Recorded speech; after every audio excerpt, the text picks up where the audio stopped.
just want to make sure we've got the live stream too. Perfect. Great. Okay. So this is an important notice regarding City of Sebastopol meetings. This meeting is being conducted using teleconferencing and electronic means consistent with State of California executive orders regarding the COVID-19 pandemic. YouTube and Zoom are being utilized for this meeting. In case of technical issues, meetings will be uploaded to the city website as soon as possible after the meeting. We'll be conducting today's meeting in a virtual setting using Zoom. Planning Commission members and staff are participating from remote locations, practicing appropriate social distancing. Members of the public may view and listen to the meeting by use of Zoom, as noted on the city's website and the agenda. Members of the public wishing to speak to the commission may do so during public comment or may comment on agenda items during the discussion of each item and must be logged into Zoom. YouTube is a viewing only format. To make comments, there are several ways to raise your hand virtually or physically, or otherwise use the chat to notify the host that you'd like to make a comment. Anyone using abusive, vulgar, offensive, threatening, or harassing language, personal attacks of any kind, or offensive terms that target specific individuals or groups will be muted and removed from the meeting. Please do not abuse this new way to provide public comment. And with that, I will turn that over to Vice Chair Fernandez. Okay. Thank you. Thank you for reading that. I'd like to call to order the Planning Commission meeting of June 28th, 2022 for the City of Sebastopol. And we'll start with a roll call. Thank you. Commissioner Kelly. Here. Commissioner Burns. Here. Thank you, Debbie. Commissioner Fritz. Here. Thank you, and I will rename you so as a commissioner. Vice Chair Fernandez. Here. And Chair Ottinger is out this evening, although she may be able to join us later after her prior engagement is completed. But we do have a quorum of the commission tonight. Good, thank you. Moving on to item number 3, approval of minutes of April 26, 2022. Anyone have any changes or additions to the minutes?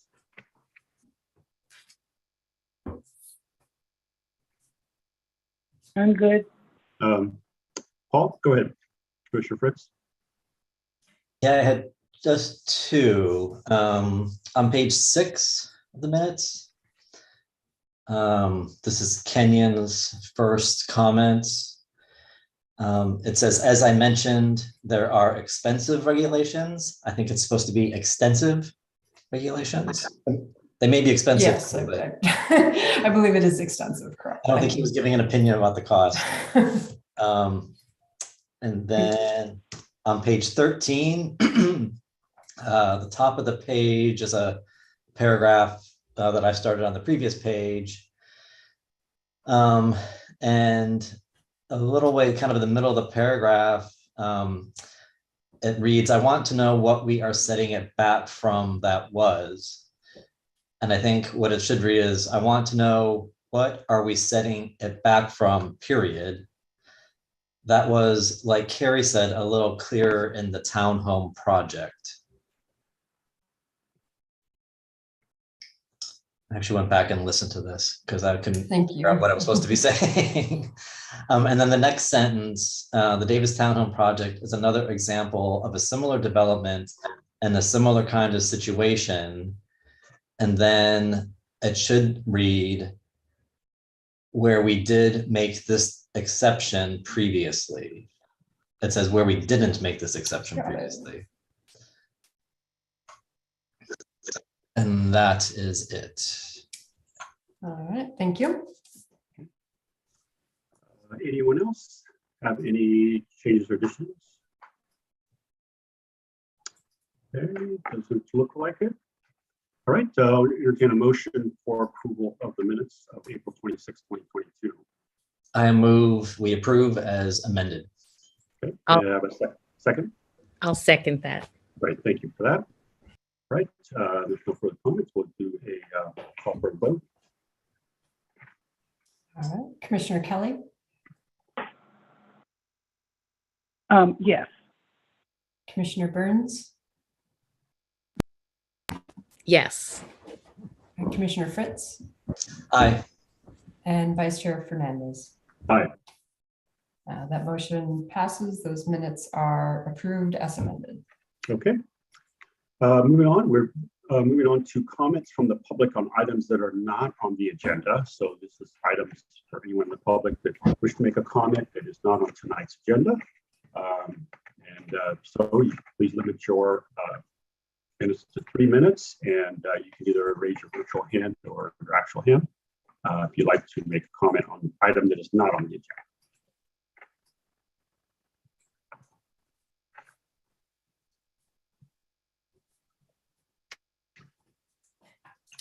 Yeah, I do not see any Vice Chair Fernandez, and we have not received any comments for items not on the agenda in the last couple of weeks. All right, and I'll go ahead and close then public comment for items not on the agenda. Moving on, item number 5, statement of conflict of interest. Any of the commissioners have any conflict of interest with anything on tonight's agenda? Okay. All right. So moving on, first item 6A for the appeal for 72233 Hillsburg Avenue, and I'll turn it over to Director Swanstrom. Go ahead. Thank you, Everett. And we are having some difficulties hearing you. It's a little, so I don't know if there's a microphone check you can do. Okay. Thank you. Yep. So this item is the appeal of a planning director decision denying a alcohol use permit for 7233 Hillsburg Avenue, the applicant of Lowell Sheldon. So the original application for this came in a couple of months ago in March 29, 2022. We as staff reviewed it for compliance with our alcohol transfer permit and the regulations regarding alcohol use permits. We do have the general use permit requirement in the city of Sebastopol for an alcohol use permit, but we also have an additional section regulating alcohol in particular. There are 2 different levels of alcohol use permit that can be that are allowed in the city. If something is a bona fide kitchen, as defined in section 17350.080C, which is outlined on page 2 of the staff report, then it can be left at an administrative level, i.e. the city staff reviews for compliance. In the case of this application, those are the criteria, and then there's additionally criteria in 17.350.202 in terms of alcohol use permits in general. There's a couple of criteria on this for an administrative staff level review. It does require that it be a bona fide restaurant that is not undergoing a major change of use. The original application as submitted was for Paella Wine Bar. And so that is one of the grounds for denial of the application. The other component of it was in regards to the alcohol use permit section C, which is that in making the decision on an alcohol use permit, the proposed use shall be considered as to whether or not it will adversely affect the health, safety, or welfare of residents, of area residents, or will result in an undue concentration of establishments serving alcohol. In this, the section D notes that all determinations pursuant to alcohol use permits, the applicant for the conditional use permit shall have the burden of proof by clear and convincing evidence that the proposed use will not adversely affect the health, safety, welfare, and result in undue concentration to the community. So after receiving the application, we did provide public notice as required on the application, and we did receive a protest letter from a member of the public, which did indicate that the applicant had not met the burden of proof regarding safety and welfare of the community. Additionally, given the description of the use as a wine bar, it did not, and the menu that was submitted with the initial application, it was deemed by myself as planning director to be a wine bar and therefore would be classified as a bar.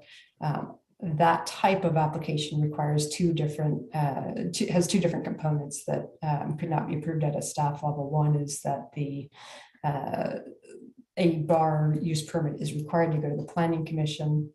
And additionally, the bar requires additional parking, which the site likely does not have. We did not go that far in terms of investigating that. We issued the notice of determination, the letter of determination denying the use permit, and the applicant, Mr. Sheldon, has appealed that. And so that is the hearing that is before you this evening. We have met with the applicant and his team, and they have submitted supplemental information regarding the classification as a restaurant. They have changed the name of the restaurant to Paella Georgian Cuisine. So it's no longer called a wine bar. And they've also supplied additional menu modifications and details. And as staff, we do now believe that this would be classified as a restaurant. So in terms of that basis for the denial and appeal, we are recommending that it be classified as a restaurant. And as such, we have let the applicant know that they can operate a restaurant. It is a permitted use in that zone, which is the office commercial zone, and they may open their restaurant at any time after completing and receiving a business license. It's my understanding it's not open at this time. However, just to be clear, that is not under any discretion here this evening. The second component of it is the use permit characteristics of the health, safety, welfare of the community. As noted, this is subject to additional scrutiny for alcohol permits. I would characterize it as a privilege, not a right, just like a driver's license, where the burden of proof is on the applicant. Mr. Sheldon and his team have submitted some additional information regarding the restaurant. I will let the applicant describe their operational structure, but to outline the information that was submitted, Mr. Sheldon is one of 3 owners of the restaurant. It's noted that he will not be the operational partner. Jeff Berlin, who I believe is here tonight and will be presenting, will be the main operational partner for the restaurant. Additionally, Mr. Sheldon and his team submitted information regarding the sexual harassment procedures and HR procedures. Those are located at the end of the staff report, exhibit B and C, I believe. And then additionally, we did receive a public comment or a communication from the property owner noting that he is only leasing it for a restaurant, not for a bar. So those are all in the first part of the packet. We have, as you are aware as commissioners, received a number of public comments. They include comments in support of the application, in support of denying the application, as well as a number of comments where people had personal experience. And I can see from the attendance here that we probably have a number of those folks here in person this evening to testify. In terms of the staff recommendation, we are not making a recommendation on the second basis. We are here to provide guidance to the commission And we do have Ed Grootsmacher, the city's outside counsel, here to assist the commission in terms of the framework of what the criteria are. The main criteria are those that I've outlined and that are included in the staff report regarding the criteria for an alcohol use permit. I will note that as an appeal in the city of Sebastopol, the only criteria that are considered are the basis of appeal. So for instance, the alcohol use permit section does include notations about concentration of establishments and things like that, that is not under consideration this evening. The former restaurant also did have a alcohol license. So those things that weren't part of the appeal are not to be considered tonight. We do anticipate that there'll be a lively discussion by the commission. We are asking for the commission to provide direction to staff, and we can provide further guidance on what that might look like once the commission gets to deliberations. But with that, I will sum up my staff report, and if there are any questions, I'm happy to address those. Should we have any direction from any the attorney, or just pretty much, did you cover all those items? Yeah, I think when we get into the details of how to provide direction, Ed will be here to provide some guidance on that, and that might depend on which direction, what the direction to staff is. Okay. And just for the public's information, the process, the commission will have an opportunity now to ask questions of staff, and then we will hear from the applicant, and then after that, we will then give the public opportunity to speak. So we'll start with any questions from the commission to staff. Great, Commissioner Fritz. Thanks. I just have one question about, so typically when we have public comment meetings, we ask that the public provide their name for the record. And I noted that a lot of the letters, actually, I think they were all letters of support for the applicant were anonymous. Do we treat those any differently in terms of entering them into the public record, or do they go into the public record anonymously, just like anything else? Sure, they do go into the public record with the anonymous. And Ed, I don't know if you want to provide any advice in terms of consideration of the public testimony before the public hearing is opened. Yeah, I mean, you're not required to give your name in order to give public testimony. The commission can make a determination about how to weigh anonymous testimony versus non-anonymous testimony. But there's no requirement that the public identify themselves in order to provide testimony. Thank you. I think that's all the questions I had of staff for now. Okay. Anyone else? Commission, questions for staff? I have a Linda question. Kelly here. Go ahead, Debbie. Oh, okay. Either way, it doesn't matter.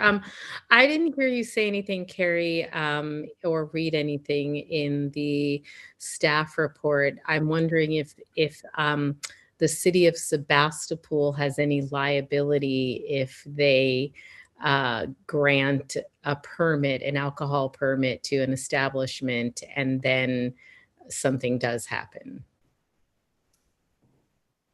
So in general, the anyone who comes forth in our standard conditions of approval do, and our zoning ordinance does require an indemnification by the applicant for any decision the city might grant. And Ed, I'm going to actually ask you to, since this is the type of question I would normally ask you, if there's any further issues with that. Other than, indemnifying the city means that they would agree to defend should something happen. Yeah, I mean, generally that's the approach with any permit. We ask for an indemnification from the applicant. The applicant's responsible for, paying attorney's fees for defending that, paying any judgment that might come against the city based on that. Any liability potentially, but generally speaking, no, the applicant would bear the responsibility for any liability that would come out of the issuance of a permit. Thank you. Okay. Commissioner Kelly? 1 second.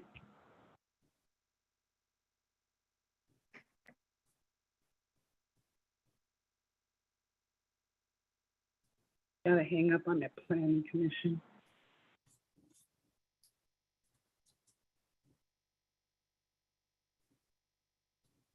And Chair Fernandez, I do have one additional comment that I forgot that came in after after I prepped my notes for tonight.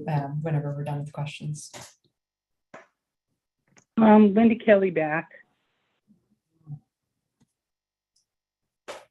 Can anyone hear me? Yes. We can hear you, Linda. Did you have questions? Okay, I had one question. Included in our packet was, it looked like a public member included a police report, or was that from the city, that copy? And also, is there any follow-up with that? Do we know if there was any issue? Did it move forward through the legal system, DA or whatever? What the Sure, I can address that, Linda. Sure. So and I apologize, I can go in a little bit more detail. When we received the original application, we did receive a protest letter from, I don't know, I get the names from a couple of folks, which did include some of the evidence that's posted separately on our website, just so that it's clear, the initial information that I made my determination on. It did include the public comment, included the sheriff's report, and that with the redactions. My understanding from speaking with the commenter is that there was no follow-up or no charges pursued in that matter. However, there was a valid, we can confirm there was a valid police sheriff's report at Sonoma County that was filed. Okay, thank you. You're welcome. Okay. Anyone else? Is my video and audio okay, or my? It's much better. Thank you, Everett. Okay. Yeah. All right. Okay, well, we'll open it up for the applicant. And actually, Vice Chair, can I, and I believe the applicant may speak more to this, but I did just want to note that we did receive yesterday and this morning from the applicant's team in response to the staff report and consideration, a number of potential conditions of approval to restrict Mr. Sheldon's activities at the site. That is posted to the website and was forwarded to the commission as well. And Bob, I don't know if you're going to speak to that or not, but we can go into more detail of that with questions to the applicant as well. Okay. Okay, and then I don't know if that's before, we need to disclose that before the public comment, or if you want to do that after. I don't believe we need to, although the commission could always ask for some details on that. I don't want to, for the 10 minutes or so that we normally allot a presenter, I don't want to take up their time, okay. But it is certainly we can do. And I did want to note that Mr. Harosh, who's representing Mr. Sheldon, did ask to reserve 3 minutes at the end of public, to respond to public comment at the end. So. Okay. Hello, Mr. Harosh. Yeah, you're welcome to make some comments. Thank you. Bob Harosh, attorney for Piala LLC. I'm going to turn this step of the comments over to Jeff Berlin. He'll do the introductory comments. Thank you.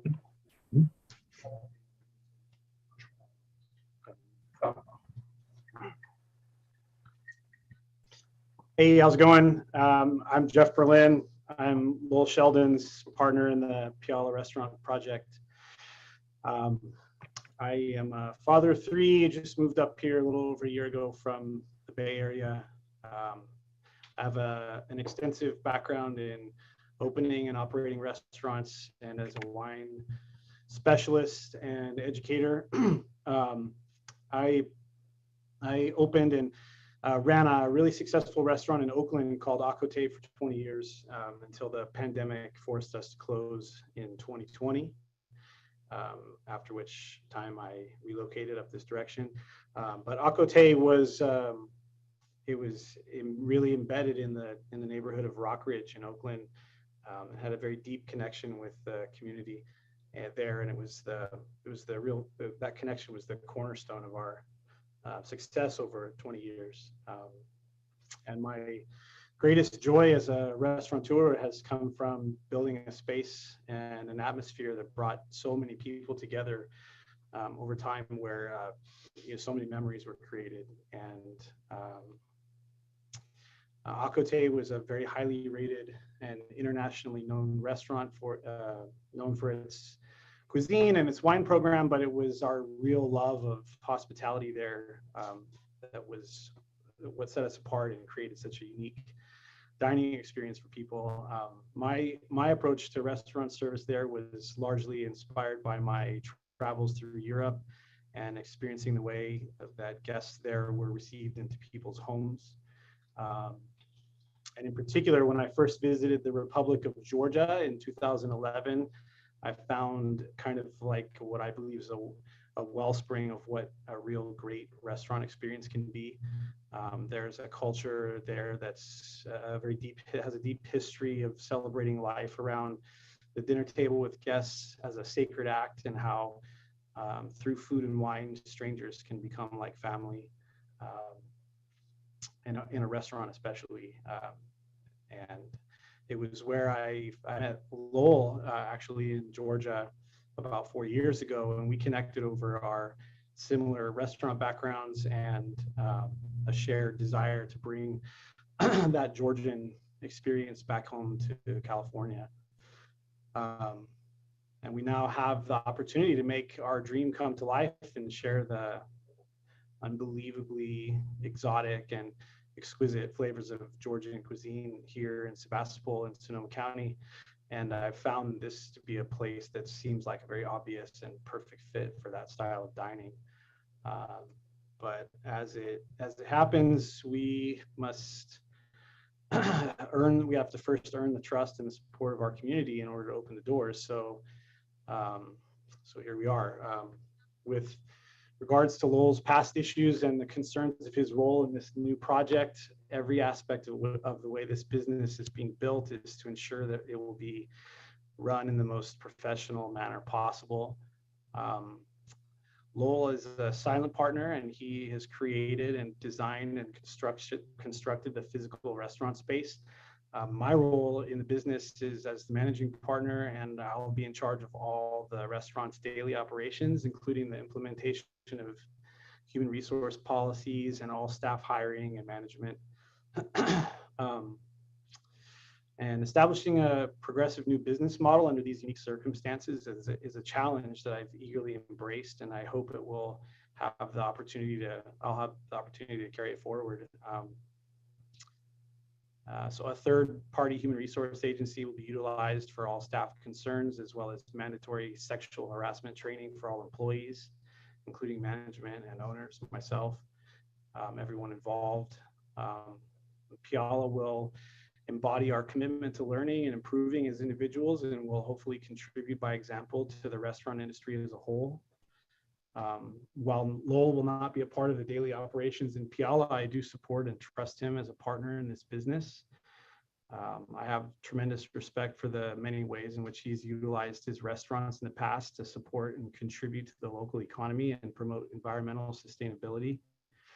I also admire the way in which Lowell has faced the consequences of his errors and his determination to find a way forward and redefine his place in his community. And I know that through our combined and concerted efforts, we can create a very meaningful gathering place in Sebastopol that could symbolized our ability to communicate and grow and improve together. And yeah, I'm hoping that that will be allowed to manifest and come to fruition. So thank you. I'll turn you over to Lowell.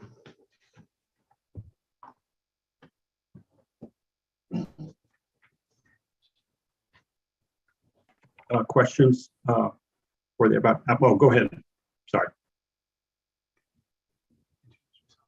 Hi, I'm Lowell Sheldon.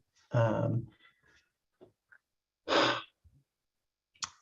here today to acknowledge the mistakes and the impact my lapses in judgment have had.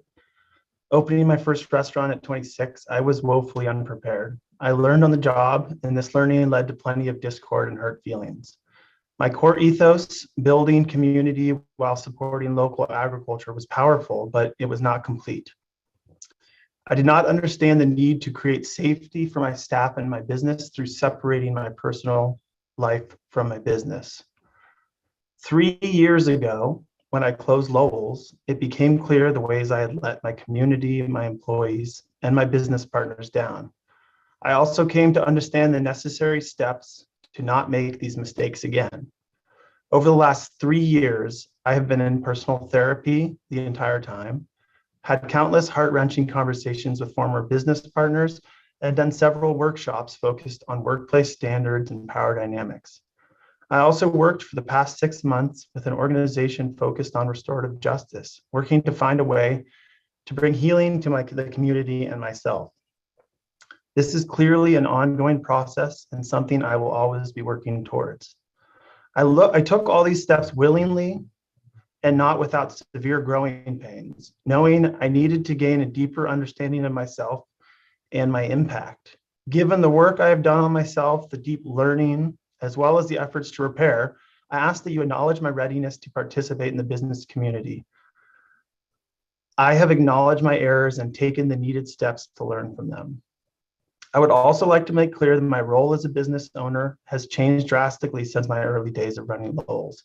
My role in Piala is limited to developing the concept with my business partners and taking the lead in construction and permitting. I will not be a day-to-day operational manager at the restaurant. Jeff Berlin will run operations and Irma Hernandez will be the kitchen manager.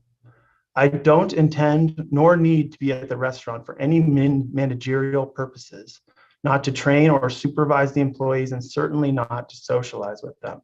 What I do intend is to rebuild my life and my reputation in this community, my hometown where I grew up, went to school, created popular dining experiences, and where I am now raising my 2 young children.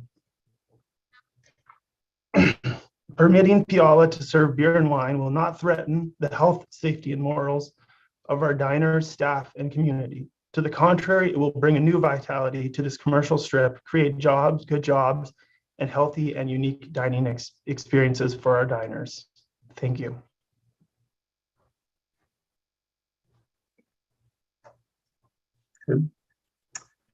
Is there anyone else from your organization that wishes to speak? That's all for now, and then we would like to reserve some time for Bob at the end. Okay, all right. So at this point, then I will open it up for questions from the commission.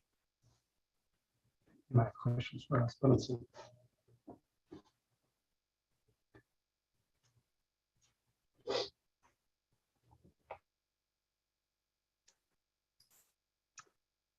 Okay, anyone have questions? All right. Okay. Everett? Well, yes. Go ahead. Linda here. Yeah. I was reading about trying to clarify what an unanticipated staffing shortages and how many hours and that might be required, and was there a resolution from staff or recommendation about how to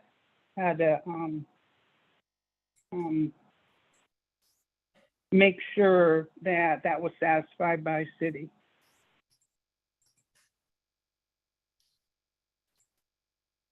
Thank you, Linda. This is Director Swanstrom. I did, part of what I was trying to understand was the with the proposed condition. So, and just because I know there are a number of public here who may not have seen that, I'll just, if you don't mind, just go over that briefly, Vice Chair Fernandez. So we did receive, as noted earlier, some potential conditions of approval from the applicant that they're willing to place on the project. And so just to read it, that Lowell Sheldon shall not exercise any personnel related responsibilities in connection with the ownership, management, or operation of the subject business, including without limitation any of the hiring, training, management, supervision, review, discipline, or termination of any employee, or the fielding, review, investigation of, or response to any employee complaints or concerns. And I think that was also addressed by Mr. Berlin in his presentation. The next condition is that Lowell Sheldon shall not undertake any work within the subject business premises during public hours unless required by unanticipated staffing shortages, but then only provided that he exercises no managerial or supervisory role, and that he at all time refrains from consuming alcohol while working in any capacity. And then the third condition was that Paella LLC would engage and retain the outside human resources firm to manage all aspects of employee complaints. And so I think Commissioner Kelly's question, which I had asked, was, what does unintended staffing shortages mean? And Bob, I don't know if you want to just go over that, but it is more unanticipated, not vacation or personal days. It's more sick days where there is no staff coverage, or an unexpected staff quitting. And one of the things I think as staff I was concerned about was, if that's a condition of approval, what if you have a staff shortage for 3 months or 4 months or so? Is that considered unanticipated or not? And so looking for some clarification on the limitations that the applicant is proposing on his involvement. And Mr. Harosh, could you add to that if you have any other comments? Well, as I indicated in my email to you earlier this morning, unanticipated clearly means unplanned. So if a staff employee has a planned vacation or planned sick days, that's not unanticipated. If the employee calls in sick, there's COVID, what have you, and we can't find someone to backfill that position, that would be unanticipated. It would be a fire drill situation where Lowell would come in and wash dishes, perform busing duties, maybe serve people, but all the time he's not going to be managing anybody. He's not going to be consuming any alcohol while he's doing any of those chores. And as I indicated previously, Lowell has opened a number of successful businesses. It is not his life's dream, and I don't mean to degrade or denigrate those positions, but it's not his life's dream to be a dishwasher. So he's not going to be on the premises filling in like that on a regular basis at all. He has, more important chores and duties to do with respect to this and other projects he has. And I have a question. How often on a regular basis or planned basis will he be on the premises? Do you want to answer that? Not at all is what Lowell is reporting. Okay. All right. Any other commissioners? Any questions? Follow up. I do. Go ahead. So I had the same question about that, that last point was in case of emergency, Lowell would be there. But to clarify a little bit, owning a small business in Sebastopol has become extremely hard, and staffing, East West Cafe closed due to staffing issues. Staffing is a real situation here. So I feel, uncomfortable in a gray matter like that. And, also I think some of what I read in the testimony was, if you're an owner, regardless of whether he's taking a managerial role or not, when an owner is on the premise, they have a position of authority. And, even the way you state that it's not his dream or his desire to be a dishwasher, he has more important things to do. To the dishwasher, that job is very important. So you're even showing that level of, that he would be above. So I still feel like it leaves a power differentiation and a very gray area with if there's staffing needs, because I can tell you every restaurant right now in Sebastopol is having extreme staffing issues. So I think that should be hashed out maybe not tonight, but more clarification on that. And there just seems to be, yeah. So it was. Jeff Berlin, if, with your permission, would like to address that question and concern. Yeah, go ahead. Okay. Hello again. Just to reiterate, this will be basically like my restaurant project, and I've run restaurants at least 3 to 4 times this size, and have always done whatever I needed to do to make sure that my business is operated properly, including dishwashing, bussing tables, whatever. This is a small space. We'll seat, like barely 40 people. And in worst case scenario, which is what you plan for when you're starting a business, I'm setting this place up to be able to do everything almost by myself if I need to. So I'll be there, all the time, working out in the dining room, helping with cooking in the kitchen. If we get busy enough and we get this thing off the ground and we get busy enough where I can hire some extra people to help out, I'll still be there, at all times. So, Lowell is not really even part of the equation in the way we're approaching this. It's a small and easy to manage business for 1 or 2 really strong restaurant professionals that have ownership and that care about everything being done right. So I don't even think that Lowell being around for even emergency situations is a factor, because this is my baby. I'll be running this and doing pretty much everything myself with a little bit of help from, a couple of employees here and there, me and Irma Hernandez in the kitchen. And so that's the plan. I don't see Lowell really being a factor in any of that. So I hope that answers your question. It does, but as a small business owner who's been there, done that, it just doesn't seem sustainable. I think, looking at this situation, we need a little bit more than I'll be there 24/7 forever. It just, with young children, but that's, we can table that, but just my well, thought. Good thing is we won't be open 24/7. We'll only be open 5 days a week for, a few hours each day. So that's more manageable for me than 24/7. Good point. Yeah. I have a question for you as well. Would your business plan support if not having Mr. Sheldon as the emergency backup? Or, would that cause problem? Is that possible? I just want to throw that out there.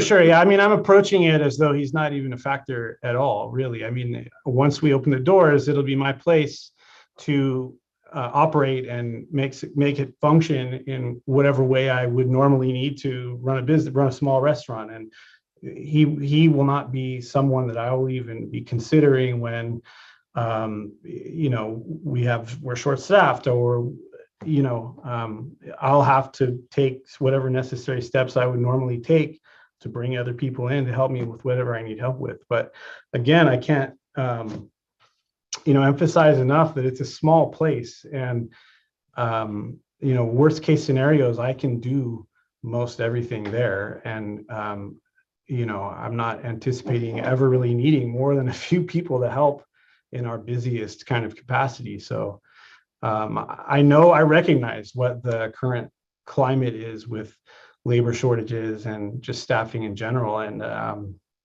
I've experienced that throughout my entire career running restaurants. And I know how to deal with staffing issues. I know how to do what needs to be done and make the most of whatever, so like maybe we don't have enough people to do full seating capacity, then we don't seat the full amount of the restaurant space. I mean, that's just standard. When you don't have enough staff, you don't fill the place up. You work with what you have. And I don't know. This is all just basic running a small business, and I'm prepared for all aspects of it on my own without Lowell's presence. So yeah. So I guess my question is really,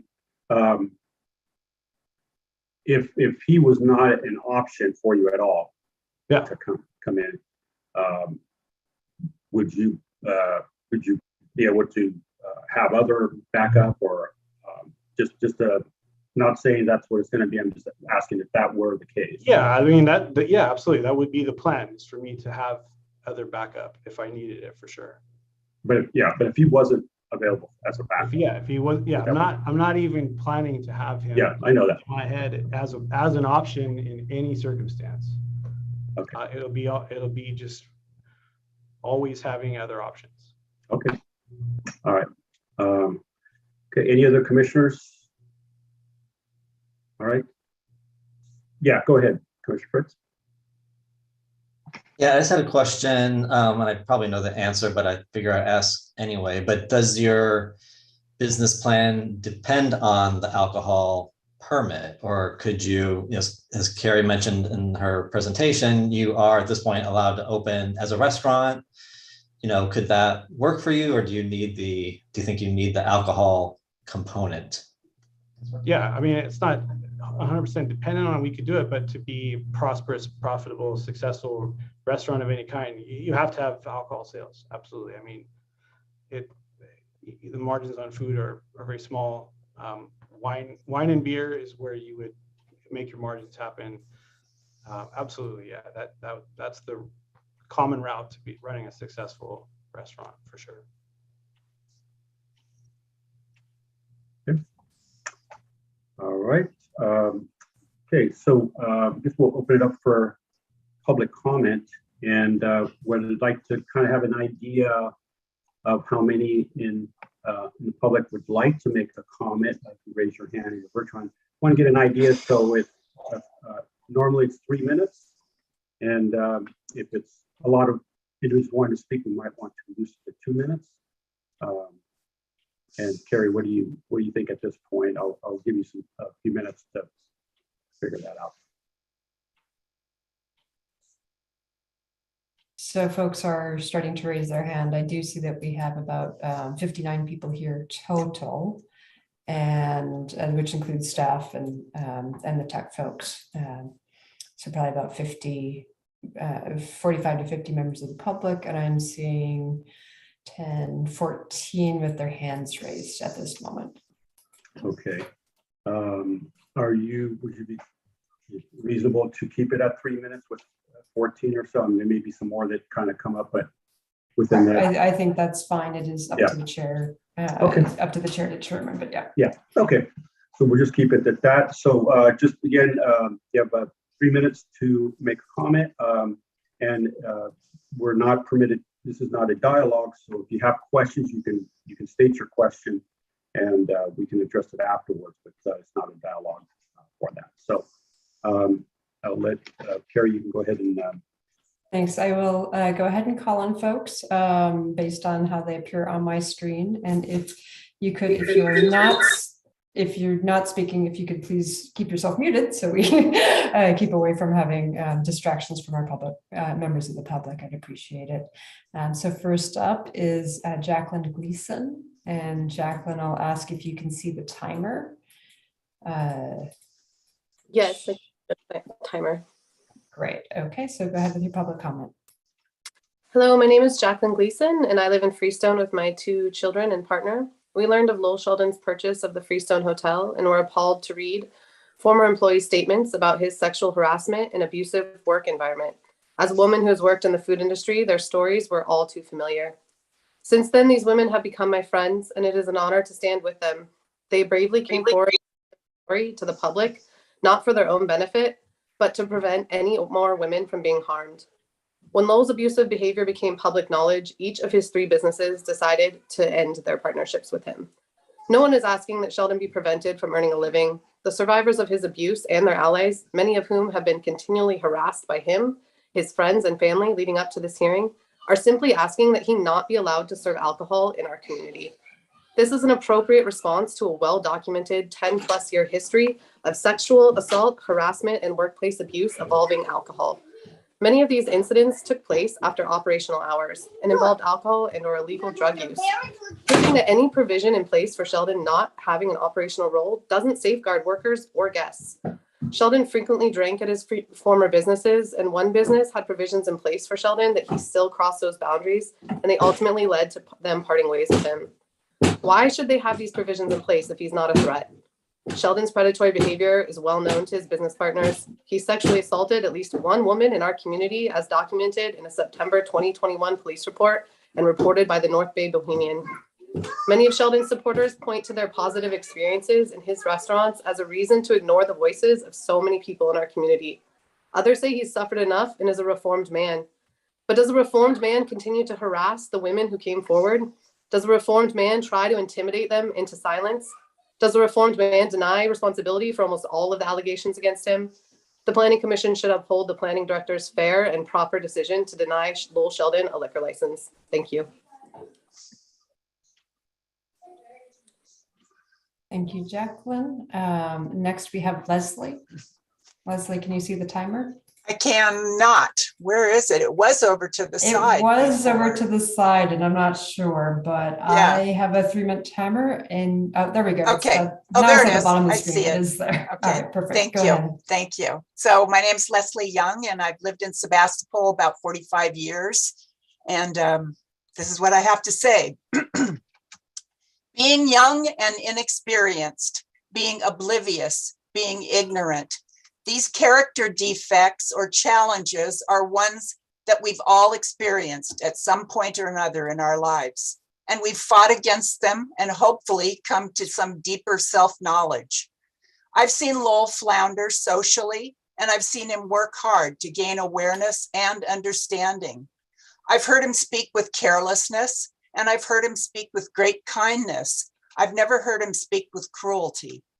A few years ago, I watched him struggle with separation from his partner, with parenting 2 small children, and with losing his father, Steve Sheldon, all at the same time as founding and participating in running several successful Sebastopol restaurants, ones that have put our city on the dining map of Northern California.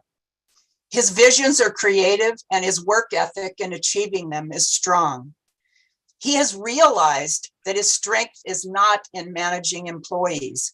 Therefore, he's taken steps for others on his team to do the managing and to have help from an HR firm. This in itself is an indication of wisdom gained. He's had the courage to step up and admit his shortcomings and address them. He's grown a lot since his 20s when he started his first restaurant, Peter Lowell's, in 2007. So I'm asking the Planning Commission to please carefully consider the promises and the changes he's made and believe him and allow him to continue his life's work. Born and raised and residing in Sebastopol and raising his 2 sons here, he loves this town and wants to do his best for his family and for his community and for the people who are sure to benefit from the excellent Georgian wine and cuisine that Puyallup will offer. Thank you. Thank you, Leslie. Next, we have Naomi Minturn. Naomi, can you see the timer? Yes, thank you. Can you hear me? Yes, please go ahead. Thank you. My name is Naomi Minturn, and I'm a resident of Sebastopol. I'd like to thank Commissioner Kelly for bringing our attention to the police report filed on September 27th, 2021. It appeared that former Commissioner Mr. Douche had not received this report and may have missed other crucial pieces of evidence that led to his endorsement of Mr.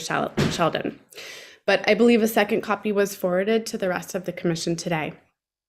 At the time of the account detailed in this report, it is noted that Mr. Sheldon already had a documented investigation of sexual harassment underway from his role at Fern Bar.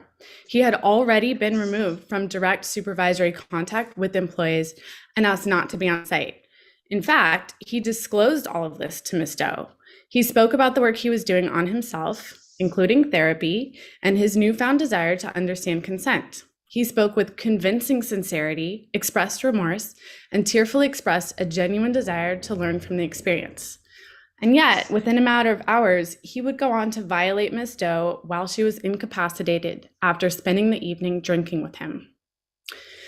In addition to the accounts of his employees that include experiences of unwanted touching and inappropriate comments, you've also received written comments from multiple community members who detail their own experiences with the way Mr. Sheldon attempted to wield his power. Despite his claims that he will have no role in daily operations, to grant him a license to sell alcohol not only places any future employees of Puyallup in harm's way, it also increases the risk to the greater community of Sebastopol. Mr. Sheldon and his supporters referenced the fact that criminal charges have not been pursued. The police report in your possession includes a statement from Jane Doe that she did not wish to endure a criminal trial and discouraged the sheriff's office from pursuing further investigation. Without her participation, the investigation could not proceed. Perhaps she and the other survivors of Mr. Sheldon's abuse held out hope that some measure of accountability and reformation could be achieved through a restorative justice process. It is my understanding that this process was terminated early, in part due to Mr. Sheldon's non-compliance. While it has only been 9 months since the public revelation of Mr. Sheldon's well-documented behavior, which is too short to enact meaningful change, I believe that the statute of limitations on felony forced oral copulation is 10 years in the state of California. I thank Carrie and John for their initial denial of an alcohol license to Mr. Sheldon's new venture. As leaders in our community, I urge you to uphold this decision for the safety of the citizens of Sebastopol. Thank you. Thank you. Next, we have Jess Hom Dodson. Jess, if you can unmute yourself, and can you see the timer? Hi. Sorry, the order was different on my yeah. my screen. I didn't expect to be next, but that's fine. I have one request, if possible, before we start the timer. If Bob wouldn't mind turning on his camera, this is something I would also like to say to Lowell.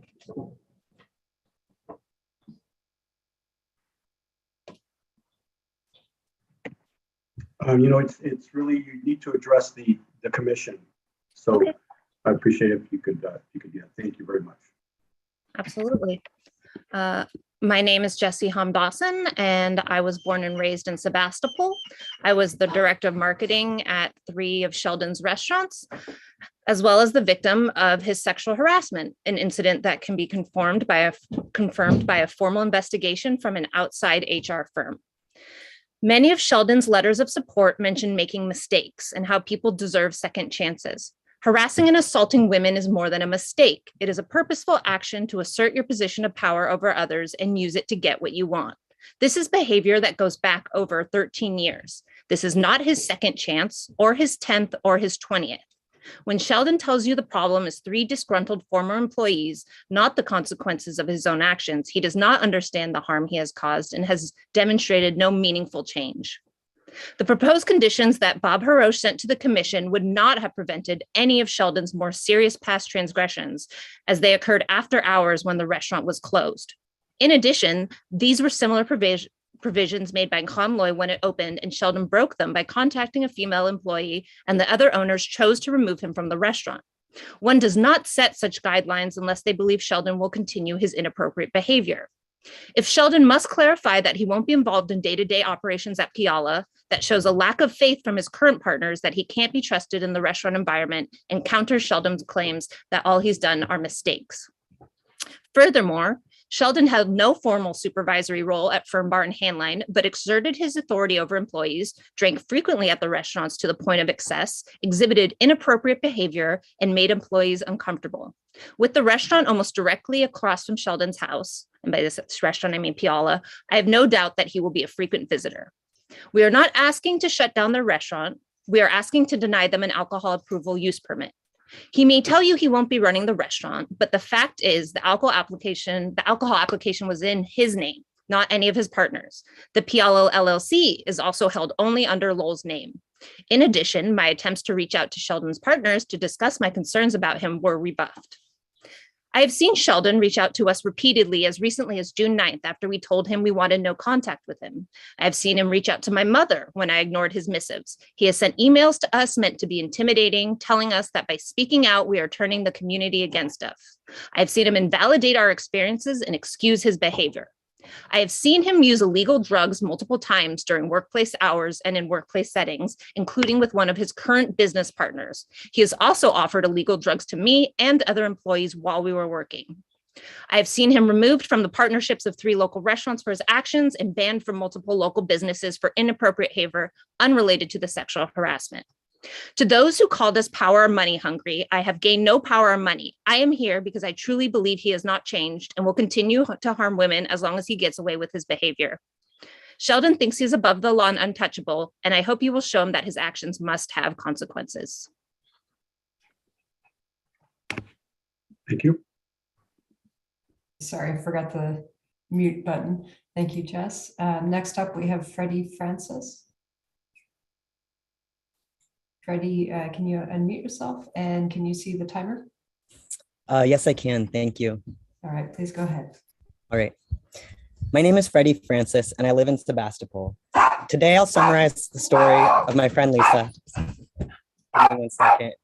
Do you want us to come back to you? Actually, that would be great. Thank you. Thanks. We'll go on. The next is Haley Moore. Haley, can you see the timer? I can. Yeah. Thank you. Thank you. Hi, how are you?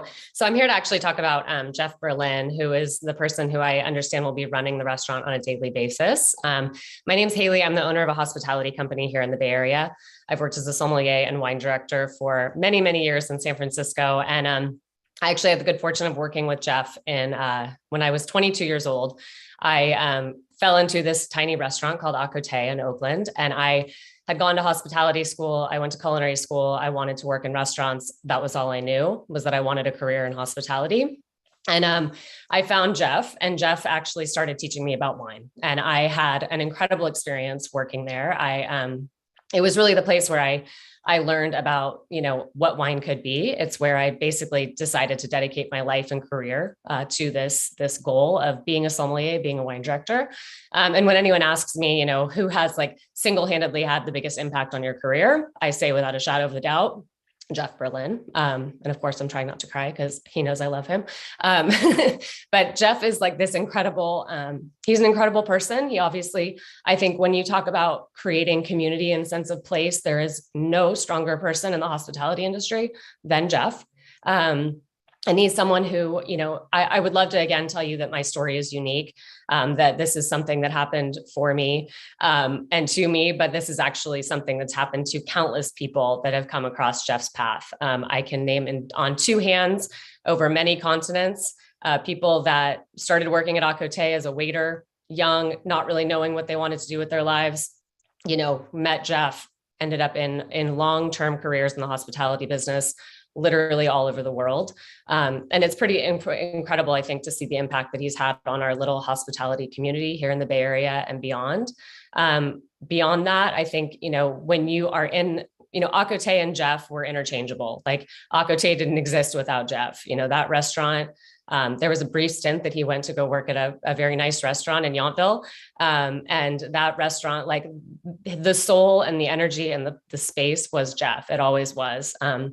I miss him terribly here in the Bay Area because I constantly think about, being able to go to Acoté and see him. So, I can't explain to you how lucky you would be to have this space open up, to have someone like him, who's not only such a charismatic leader, but also just an incredible hospitality professional in your community, building space, sharing something that he's so incredibly passionate about. He has created the voice for Georgian wine.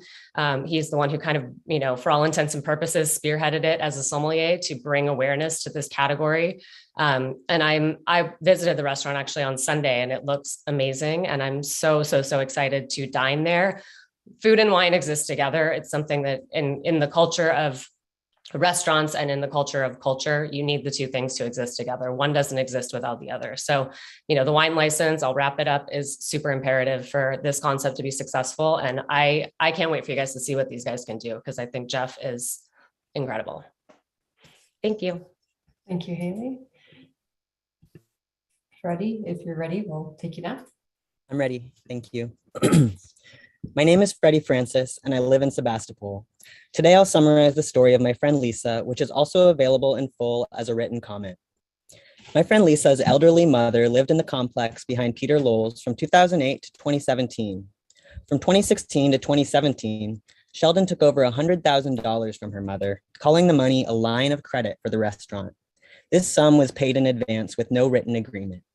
By the end of Lisa's mother's time there, Sheldon was having open wine bottles delivered to her door at 8 in the morning. She had developed a serious drinking problem for the first time in her life. Lisa met with Sheldon to express her concerns and request paperwork and receipts, which Sheldon responded to with dismissiveness and a refusal to provide any proof of their arrangement. Ultimately, the situation was remedied by Lisa threatening Sheldon with an elder abuse charge and moving her mother to a retirement community. Thankfully, Lisa's mother's health has vastly improved and she hasn't had a sip of alcohol since she left that apartment. Lisa's family never pressed charges out of a desire to move on with their lives. A woman should not have to be our mother, daughter, or spouse for us to stand up for them when they are mistreated. Lisa's story drives home the fact that Lowell's mistreatment of women is not limited to sexual harassment and assault.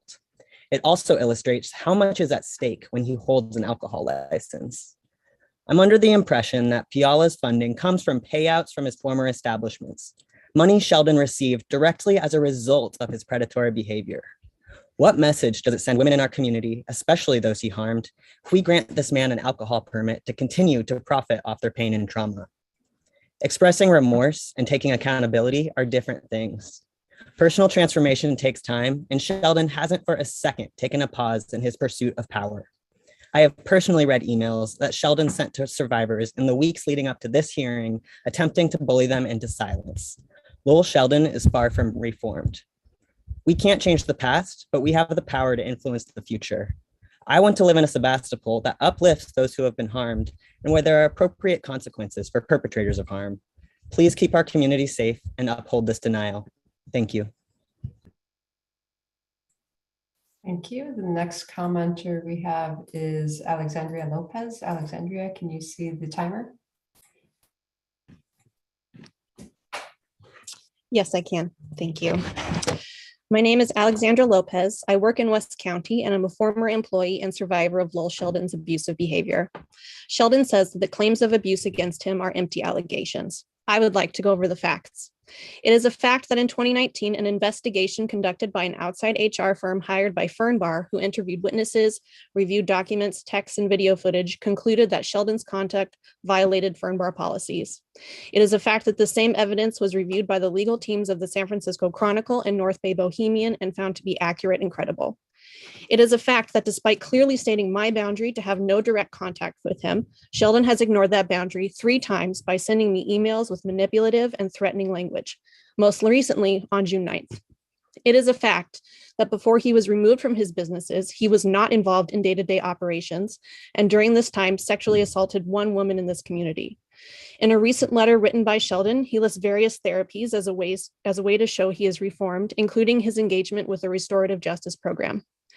It is a fact that he withdrew from this restorative justice program. His facilitators agreed to end their work because he was not meaningfully participating in the program and actively went against their guidance. Furthermore, Sheldon signed a written agreement with the organization agreeing not to mention their work in any public-facing way, which he violated. This shows me that he is only willing to put in effort insofar as it serves his public persona. Sheldon and his partners in Piala have stated that he will not be part of day-to-day operations, presumably as a safeguard to temper the fear that he will be a threat to workers. It is foolish to think that he will not ever be present on premises. When he shows up as a diner consuming alcohol, he has the potential to be a threat to workers and guest safety. Additionally, this so-called safeguard does not address that most of Lowell's abuse happened after hours or while he was not part of the day-to-day operations. Jeff Berlin states that he does not consider Sheldon to be a factor in the operations of Piala.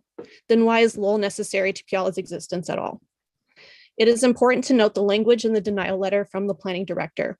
It states that granting an alcohol beverage license in this case would therefore have the potential to be detrimental to the health, safety, morals, and general welfare of the community. The commission has the opportunity as leaders to uphold the planning director's original decision and show definitively that they see the potential risk of granting Sheldon an alcohol use permit and supporting and protecting their community. Thank you.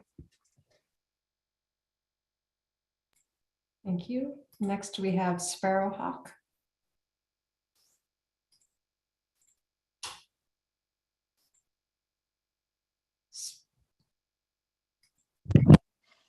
Hi, my name is Will Haynes. I'm speaking tonight in support of the granting of the transfer of the alcohol license. I worked at Peter Lowell's from 2011 through 2014, so 3 years.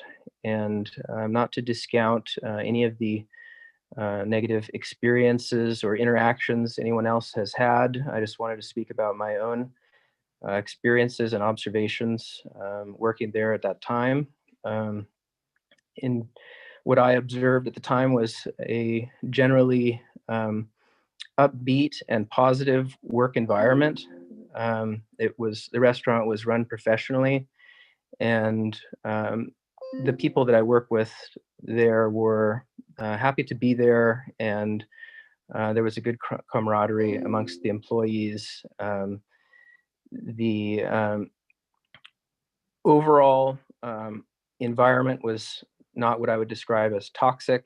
It was professional, and I believe that Puyallup I have full faith that it will be run in a professional way. I think Jeff has the skills and experience to spearhead that, and I think that Lowell also has learned through this whole experience that he needs to keep his personal life and his work life very separate, and that he will really bring professionality to this new endeavor. And I think it can be a real benefit to our community, both economically and in support of local farmers and winemakers. Thank you. Thank you, Will. Next, we have Leah Engel.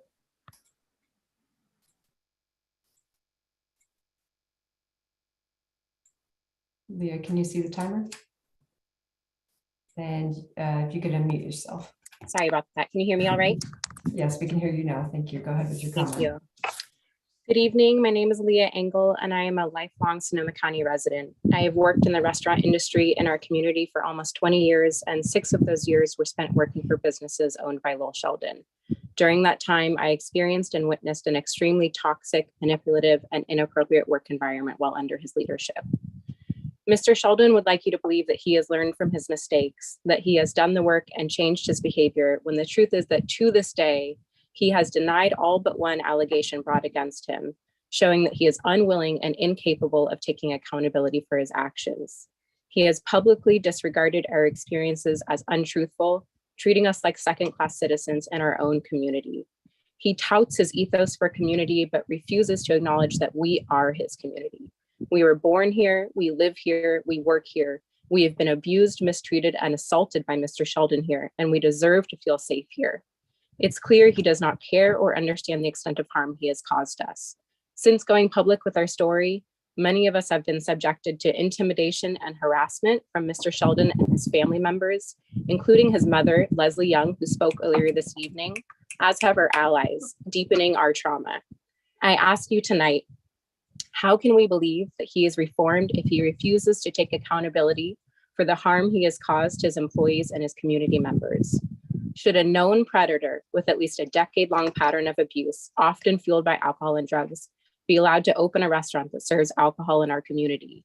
And would a person who was truly rehabilitated from their abusive behavior willingly choose to put themselves back in an environment that fuels said behavior?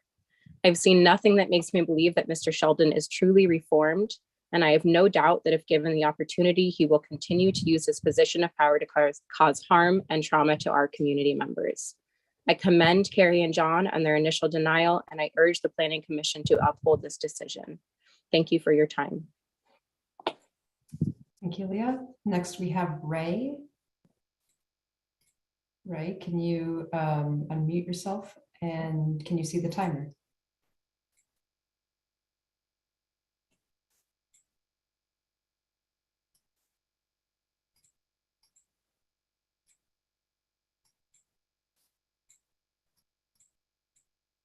All right, I'm not getting a response from Ray, so we'll look back to him. Let's go on to Timothy Ryan. Timothy, can you unmute yourself and can you see the timer?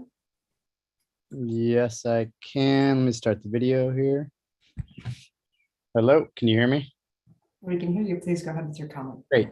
My name is Timothy Ryan, and I'm a resident of Grayton, California currently. I submitted a written comment detailing my experiences with Mr. Sheldon while I was an employee of Handline, 2016, for a couple of years. The time of my interactions with him, he had no formal oversight over myself or other employees of Handline, as he was not a manager or general manager or somebody working front of house or back of house. But his power and influence was very clear working there, because he would often be in there as a silent partner or somebody that was an investor. He definitely made his presence known and his influence and his investment. After my comment was published on the website of the city of Sebastopol, which everybody can read, it's a public statement, I began receiving text messages from Lowell, Mr. Sheldon, mocking me, accusing me of backstabbing directly, and gloating about the number of supportive comments that he'd received in favor of him versus the protest on that Sebastopol Planning Commission website. Though I asked him to discontinue the communication, he continued to text me, asking if he would see me at this meeting today, sort of mockingly. To grant him a license to sell alcohol would condone his past and current behavior and put future employees and community members in harm's way. Thank you for your decision to deny his application initially, and I urge you to please uphold it. In reading through the public comments that expressed support for Mr. Sheldon, I was surprised to see that he had instructed people to write anonymously out of fear of retaliation, when in fact it was Mr. Sheldon who planned to retaliate against his detractors. Should the Planning Commission wish to see proof of Mr. Sheldon's communications towards me, I can forward the screenshots to your office anytime. I urge you to please listen to everybody and be very considerate of everybody's statements. That's all I have to say. Thank you. Thank you, Timothy. Stuart Gross, you're up next. And then Brianna. All right, can you hear me? We can hear you. Please, can you see the timer? Yes, and I apologize for not having video. I was driving back from the city, and it looks like there's still no video available. It's on car mode. So I want to talk mainly about Jeff. I want to amplify what Laura said. Jeff, so I'm a resident of Sebastopol, unincorporated area. And, recently, so I've known Jeff now for a couple of years. And, just the other day, we had Jeff over for my father's 80th birthday. I have a newborn, and pretty stressful to have an 80th birthday party. I've got, step brothers and sisters flying in from all over the country. And, we were a little bit hesitant about the whole thing, or nervous. And, Jeff shows up with his son, Arlo, and it was beautiful. So, they were a force to bring it together and give us all, a lot of the love and nurturing, that we needed. And I think, look, Lowell clearly, has,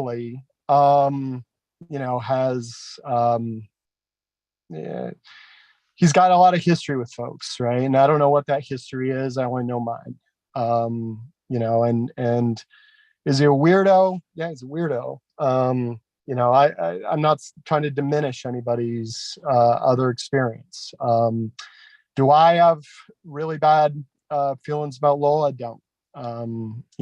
Lowell and his weirdness is what it is. I don't discount what people are saying, and I have no reason to know one way or the other about what happened. But I think, it's important to focus on what we're talking about here.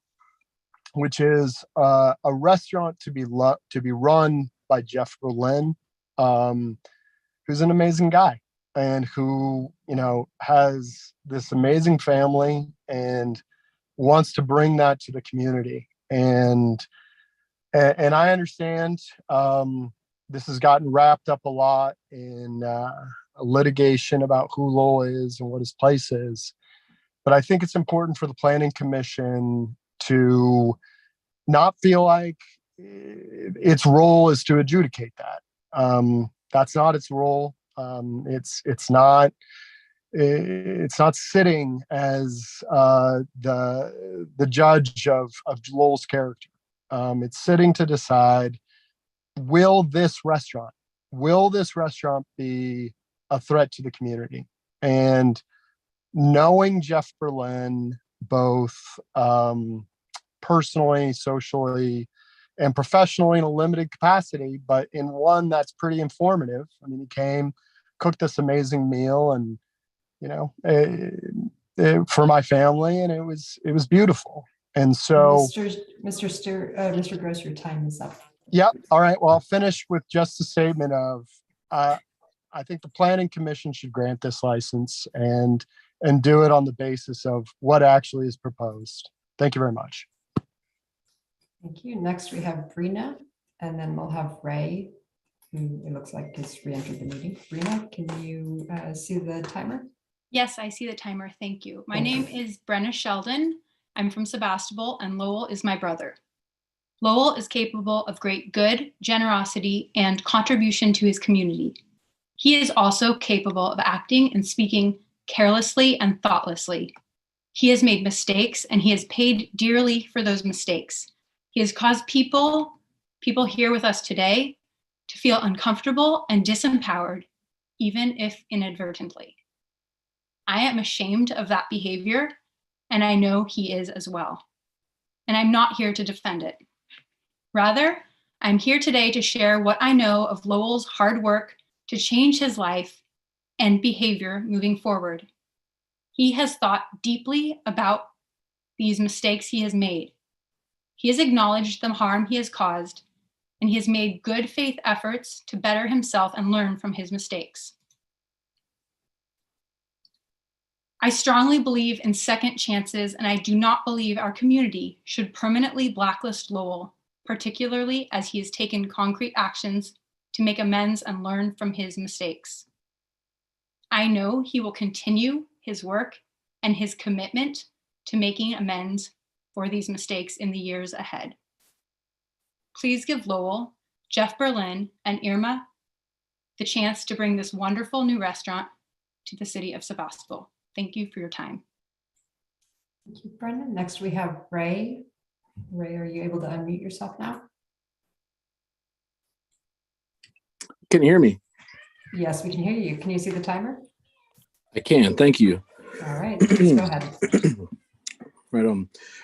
Good evening. My name is Ray Gonzalez. I live in Sebastopol with my 2 children and partner. Look, today you've heard many people speak about Lowell Sheldon's predatory nature and the harm he has inflicted on so many women in our community.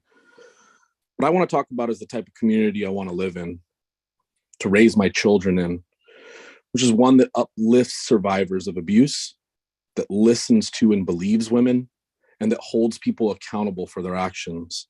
Over a dozen women have come forward with their stories of sexual harassment, workplace abuse, and sexual assault at the hands of Lowell Sheldon. 3 of his restaurants have parted ways with him when these stories of his predatory behavior became public knowledge, allowing him to open another establishment that serves alcohol and puts him in a position of power. Says what to our community? That you can spend over a decade inflicting harm on women and workers and still be trusted with the responsibility and power of a liquor license? Look, he's shown us who he is, a man who shows no remorse nor takes any accountability for the harm he has caused. As he continually harasses the survivors and their allies and continues to push for the one thing that they ask him not to do, which is be in yet another position of abuse, another position to abuse alcohol and his power over employees and people in the community. I urge you to uphold the planning director's fair and proper decision to deny Lowell Sheldon a liquor license. Let's keep Sebastopol safe and help us build a community we're all proud to live in. Thank you. Thank you, Ray. And next I have Wyatt Underhill. Wyatt, since you don't have your hands raised, I can't quite find you, but if you can unmute yourself and. Hello. Hi there. Thank you. Am I unmuted? You are unmuted. Can you see the timer? Yes, I can. All right, please go ahead with your comment. Hi, my name is Wyatt Underhill and I'm a member of Lowell's community. I just want to say that I think everyone deserves a second chance, particularly when the person has acknowledged their mistakes and worked hard to change their ways, as Lowell has done and continues to do. Lowell is really, really good at creating great community spaces for people to come together and enjoy good food and drink. In the case of Piala, he's helped to create and build the space, but as has already been stated many times, will not be involved in daily operations. Jeff Berlin will be, and I know Jeff, and any establishment run by him will be an excellent, respectful, and fun place to go. I just want to urge the commission to grant this license so the city of Sebastopol can enjoy this wonderful new space that Jeff and company are trying to create. Thank you. Thank you, Wyatt. So that is it for the people who had either let me know through the chat or raised their hands that they had a public comment. Is there anyone else? Yes, I do. I have a comment. Okay, is this Lisa? Or no. Sandra, sorry, Sandra, please go ahead. Can you see the timer? Yes, I can. Okay. So I strongly support the Piala Georgian Cuisine Restaurant. I do not think that there is another Georgian restaurant in the area and believe Piala will be a unique contribution to the North Bay food scene, which is what this meeting is really about. Furthermore, I have known members of the Sheldon family for over 18 years and Lowell personally for 14 years. And Lowell may not be perfect, but he is no more flawed or less flawed than anybody else I have ever met. That said, I can also personally attest that Lowell is an ethical and thoughtful person, a generous and creative force in the restaurant scene, both locally and nationally, and I am grateful for the opportunity to have known him personally and enjoyed his restaurants. On a personal level, I want to state that I am a feminist and victims' right advocate and greatly distressed that a handful of former employees out of the hundreds and hundreds that worked at Lowell's Cafe, as well as people who have had no personal experience with Sheldon, have been allowed to receive their 15 minutes of fame by slandering him. If it weren't for their attacks on Sheldon, these disgruntled former employees and their friends would not have the agency or celebrity they are currently basking in. Please do not allow a handful of disgruntled employees using McCarthyism-style bullying to continue to make news by ruining the career of a much-beloved local business leader. Please remember that Sheldon has not been arrested or convicted of any crime, especially not sexual assault. And if anyone has read the reports of harassment in the newspaper or by the police, they will see that the harassment complaints are petty, and the women at issue of the so-called sexual assault stated she never said no and that the intimate experience was consensual. Sheldon, like anyone else, should be considered innocent until proven guilty. Okay. I think that's it. I really feel like if there was anything criminal, the crazies would have already had Sheldon arrested. Worse. Hi, I'm sorry. There's people on. Okay, worse. Sorry, Sandra, if you could I won't stick to say your that comment. Thank again. Worst of all, when people make false accusations, and in this case, mountains out of molehills, this leads to disbelief of people who have faced real workplace harassment and abuse. I know my opinion's not popular, but I feel like somebody has to say the king has no clothes. It's ridiculous.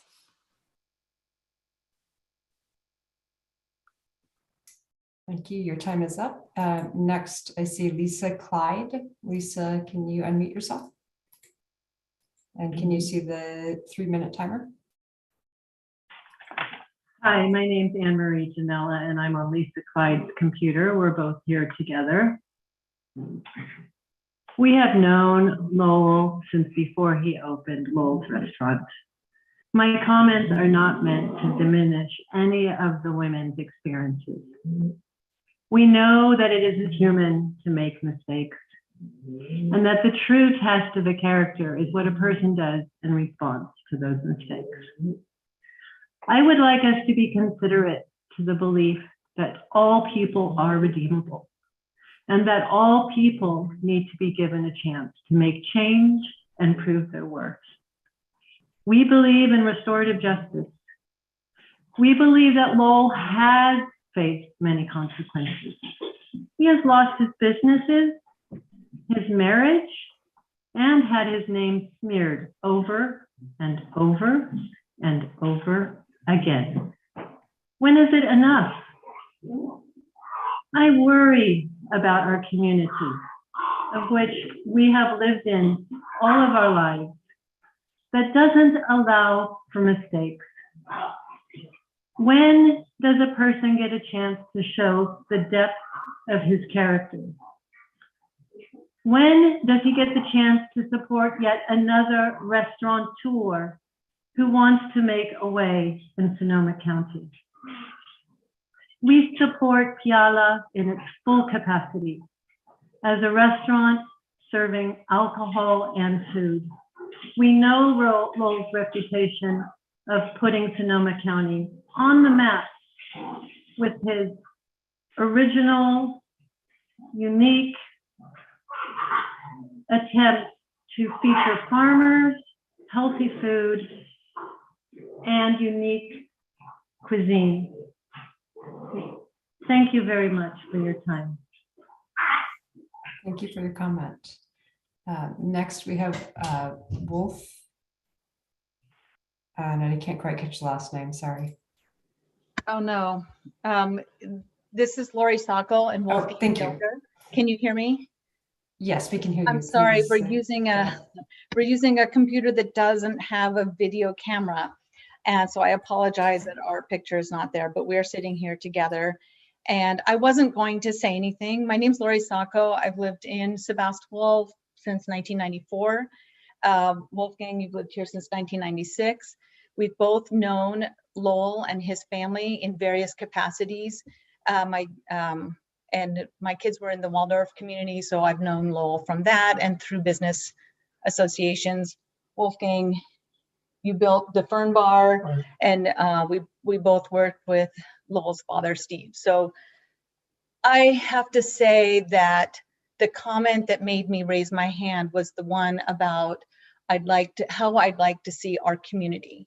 And I would like to say, I'd like to see our community be willing to move past difficulties. And I'm not discounting people's experience, but there's a way that one can use it to drag the community down, or we can bring our community together to heal everyone and move forward. And I believe that the standard that's being held to Lowell is way above and beyond any standard that any restaurateur in this town or county could be held to. I would also question you, just this whole community sitting right here. Is there no one here who has made grievous mistakes that they say they wish they hadn't done? I can say myself, I have, and I'm sorry, and I've moved on, and the people that I hurt have moved on. But stopping a person from being able to run a business from the back side of the restaurant, not the front facing managerial part, is just simply cruel. It's cruel and it's wrong. So I would urge the Planning Commission to please see what is actually here on the table, which is a great new restaurant is coming to our town. We've actually turned down restaurants before for, I would say, other silly problems. And this is silly in that he is not going to be there daily. He is not going to be serving food, nor cleaning dishes, nor bussing tables, nothing. He's not going to be there. So it seems to me a poor reason to deny a restaurant from opening. And I would urge the Planning Commission to please approve this permit. Thank you. Thank you, Laurie. Next, we have Pia. Not sure I pronounced that right. Pia, can you unmute yourself and can you see the timer? Yes, I can. Can you hear me? All right. Yes, if you can go ahead.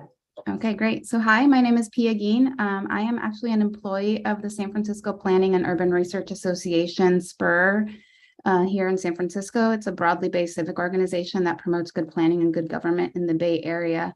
Commissioners, I am very familiar with the processes you have to undertake to approve things and grant liquor licenses, and I wanted to individually express my opposition to Puyallup not being granted a liquor license. I believe doing so would write discrimination into your process based on hearsay. And I would find it hard to believe that the Planning Commission or any government agency for that matter could simply ban a liquor license in this fashion. I am assuming you did have legal reasons about the premises, the design originally, and I believe that Lowell Sheldon has met the requirements of the law in that manner. Commissioners, you say it is on the applicants to demonstrate a burden of proof, and he has done just that. There is no evidence that Lowell Sheldon has committed a crime. There is no evidence that he has broken any law and no evidence that he has harmed anyone. I have had the privilege of knowing Lowell for over 2 decades. He is one of the few individuals I know who is guided by values and vision. And I have spent the past 20 years watching Lowell learn how to create sustainable change and how to do it effectively. He's always believed that there's a better way that we could be living and a better way that we could construct our society. And not granting Puyallup this license would be harmful to the city and the county of Sebastopol. I stand with Lowell, Jeff, and Irma and ask you to resist this divisive effort to deny Puyallup a liquor license.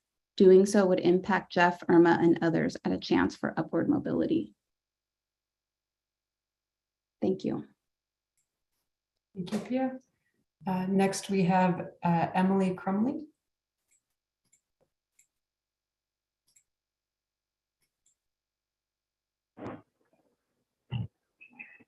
Hello, can you hear me? Yes, we can hear you. Can you see the timer? I can, yes. I'm sorry, I can't do video right now. No problem. So I'm a resident of Freestone. I've lived in Sebastopol for about 5 years and Sonoma County for 25 years. I've worked in the restaurant industry for 15 plus years. And I just want to show my support for Puyallup project. I think it would be great for the community as a whole and my support for Lowell Sheldon. And I think it's a lot of due process being trampled on right now. So I just want to say that, and that is all. Thank you, Emily. And next we have Christopher Terrell. Christopher, can you unmute yourself? Hi there, my name is Chris. Can you hear me okay? Yes, we can hear you. Can you see the timer? I can't, but I'll be quick. Okay, yeah, great. so I'm biased in my perspective because I've supported Georgian wine as a category for most of my career. And my first customer was Jeff Berlin, a guy who really supported this category when few other people saw the potential in it. I find him visionary and his work has been really impressive over the years. And that was demonstrated by the success of Acote in the Rockridge area of Oakland. I got to know Lowell because my in-laws would eat there pretty much every week, and they loved the food that the restaurant put out. I've gotten to know Lowell personally. Our children have played together over the years, and I do not in any way reduce the importance of the perspective of the folks who have had an experience here that we're all concerned about. And I love that Sebastopol has given everyone a chance to share their perspectives and voices, such as this context, and also in the press. I do, though, think that in the long term, I fail to see how we can really benefit a society if we deny the rights of business owners and people who have ideas to come to market and create opportunities for labor force. And also, I feel like it's fundamental that we make it possible for new ideas to come out there, and they're not going to come out there if we don't let them. And in terms of Lowell, he's indicated he won't be there. So if this is the proof, just given the opportunity, you can always deny this alcohol permit for good cause and good reason. Let's give them a chance. Let's encourage them. Let's cheer them on their way, and let's see how it goes. That's all. Thank you, Chris. Next, we have Val Churma. Yeah, this is Jeff Churma. I'm using my wife's phone, so I apologize. Thank you, Mr. Churma. Yeah, I'm here to support Lowell. I don't want to really talk about the situation with Lowell. I've heard the women speak, and I respect their views, but I've also spoke with Lowell, and I know he's tried to make changes in his life. And I think he's a good person. I've worked in law enforcement and as a counselor with people from prison, predators. Lowell is not a predator. He may have made some judgment issues, but he's never committed a crime. And I think he should be allowed to be given a chance to develop this restaurant from a distance, like he's wanting to, and to allow Jeff to run it. It's about Jeff running the restaurant now. I feel in a lot of ways that this hearing is a morality play of sorts. And I think we need to move beyond that. The issues with Lowell, if his accusers want to continue addressing that, go ahead. But give the guy a chance to change his life, and give Jeff a chance to open the restaurant that he's dreamed of. And if anybody knows Jeff, I guarantee you, Lowell will not set foot in there. Jeff, and I'm going to swear here, he's a hard ass about that because he takes pride in what he does. I've been around Jeff. I just met him. I think I've known him almost 2 years. He's a no-nonsense guy. And what we've talked about today will be adhered to. I guarantee it. And anybody that knows Jeff knows this about him. And I want to give Lowell a chance. He's a father with 2 kids in this community. And I just feel that when is enough enough? How much blood do we want here? We need to have forgiveness. We need to address the wrongs if there were some done, but let's do that in a way that's positive and that everybody walks away with some growth in this, and us as a community. And I want to share one more thing. I sense with the Planning Commission that this is loaded. The tone that I'm hearing, I'm abhorred about it. Okay, and I just want to stress that. But I do support Lowell, and I put my name up there as a supporter. I'm not going to be anonymous. I've known him, and I trust him, and I respect him. Thank you. Thank you for your comment. And it looks like we have Joseph. Joseph, can you unmute yourself?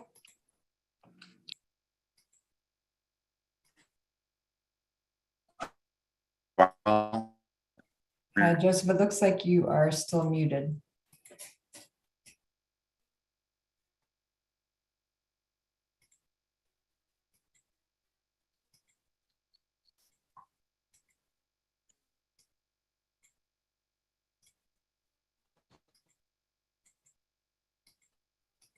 So it looks like Joseph's having some technical difficulties. So I'm going to move on to Julia Green, and we'll come back to you, Joseph.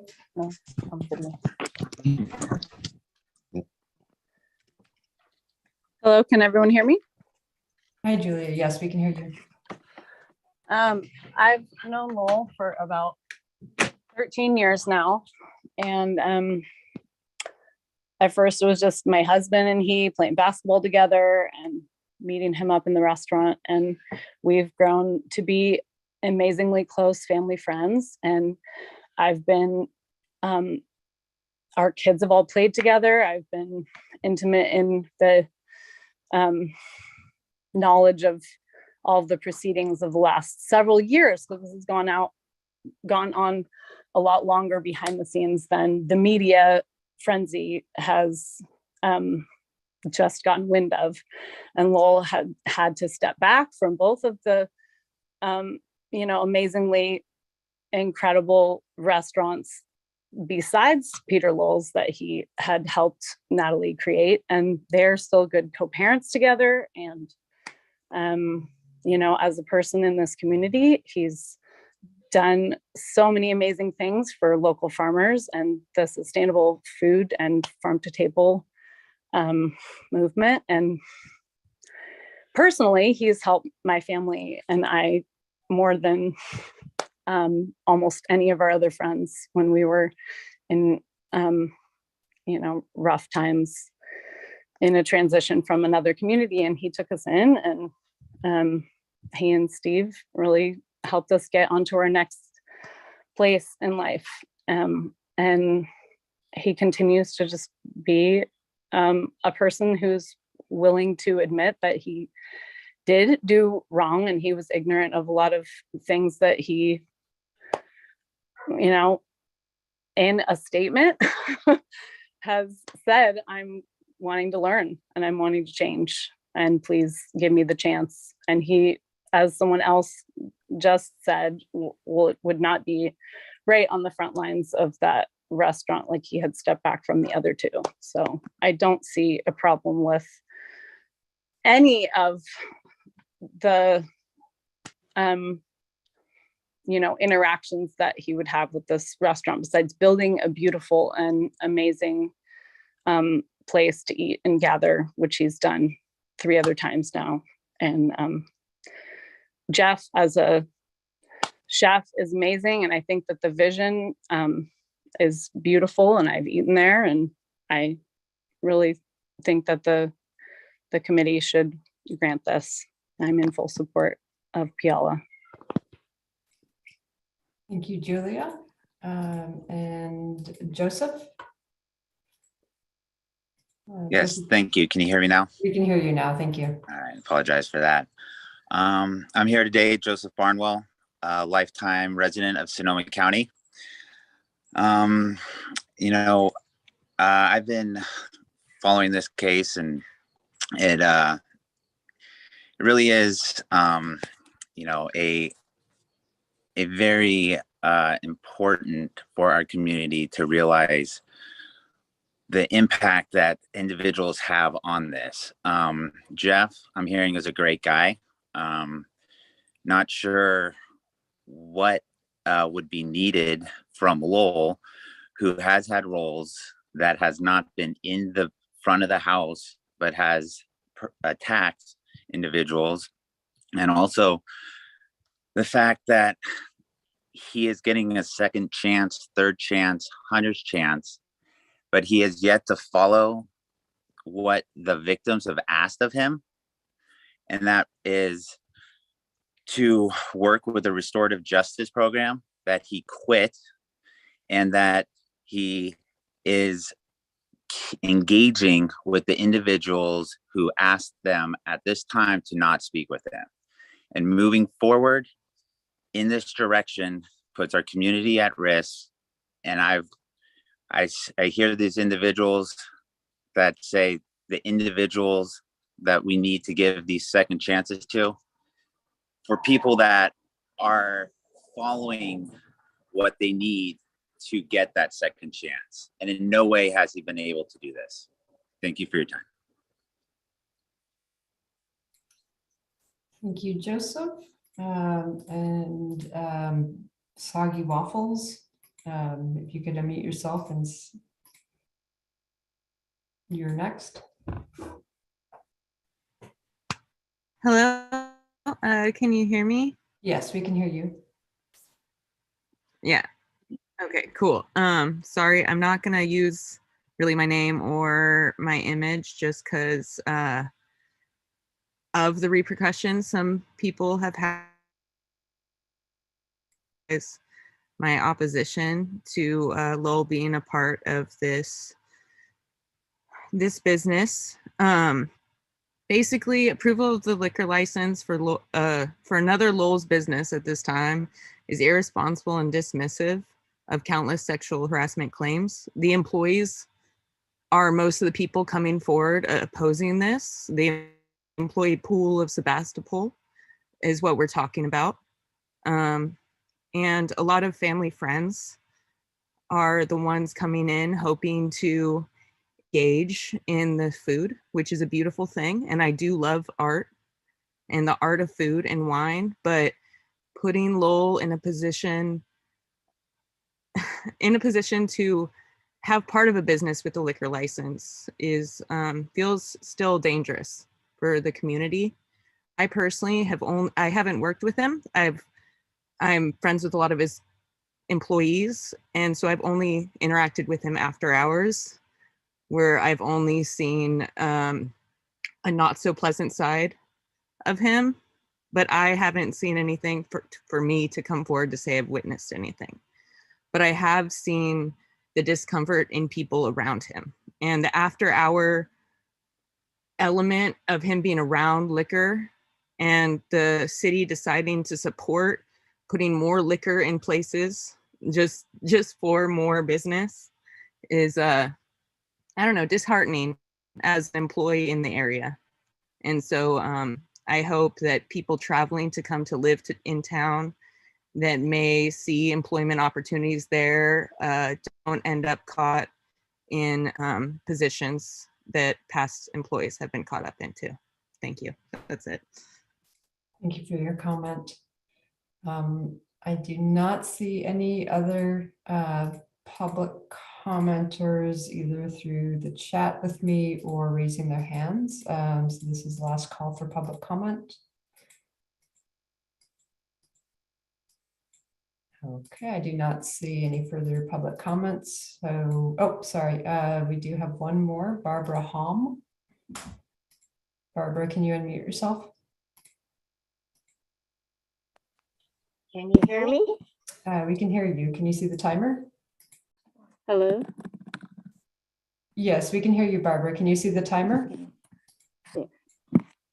Hello? Barbara, please go ahead with your comment. Yes. Can you hear me now? Yes, we can hear you. Okay. My name is Barbara Hom. I'm a 43-year resident of Sebastopol. I am the mother of one of the victims, and I can tell you it has been very hard on her and her colleagues.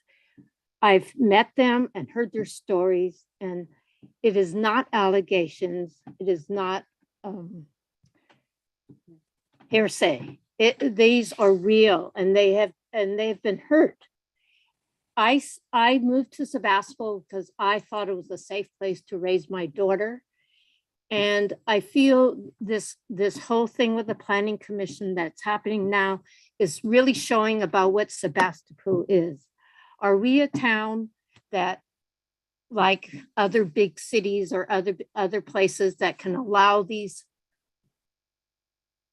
predators to come into our town and overlook it because in the sake of business and furthering a good restaurant? I have no problems with the restaurant.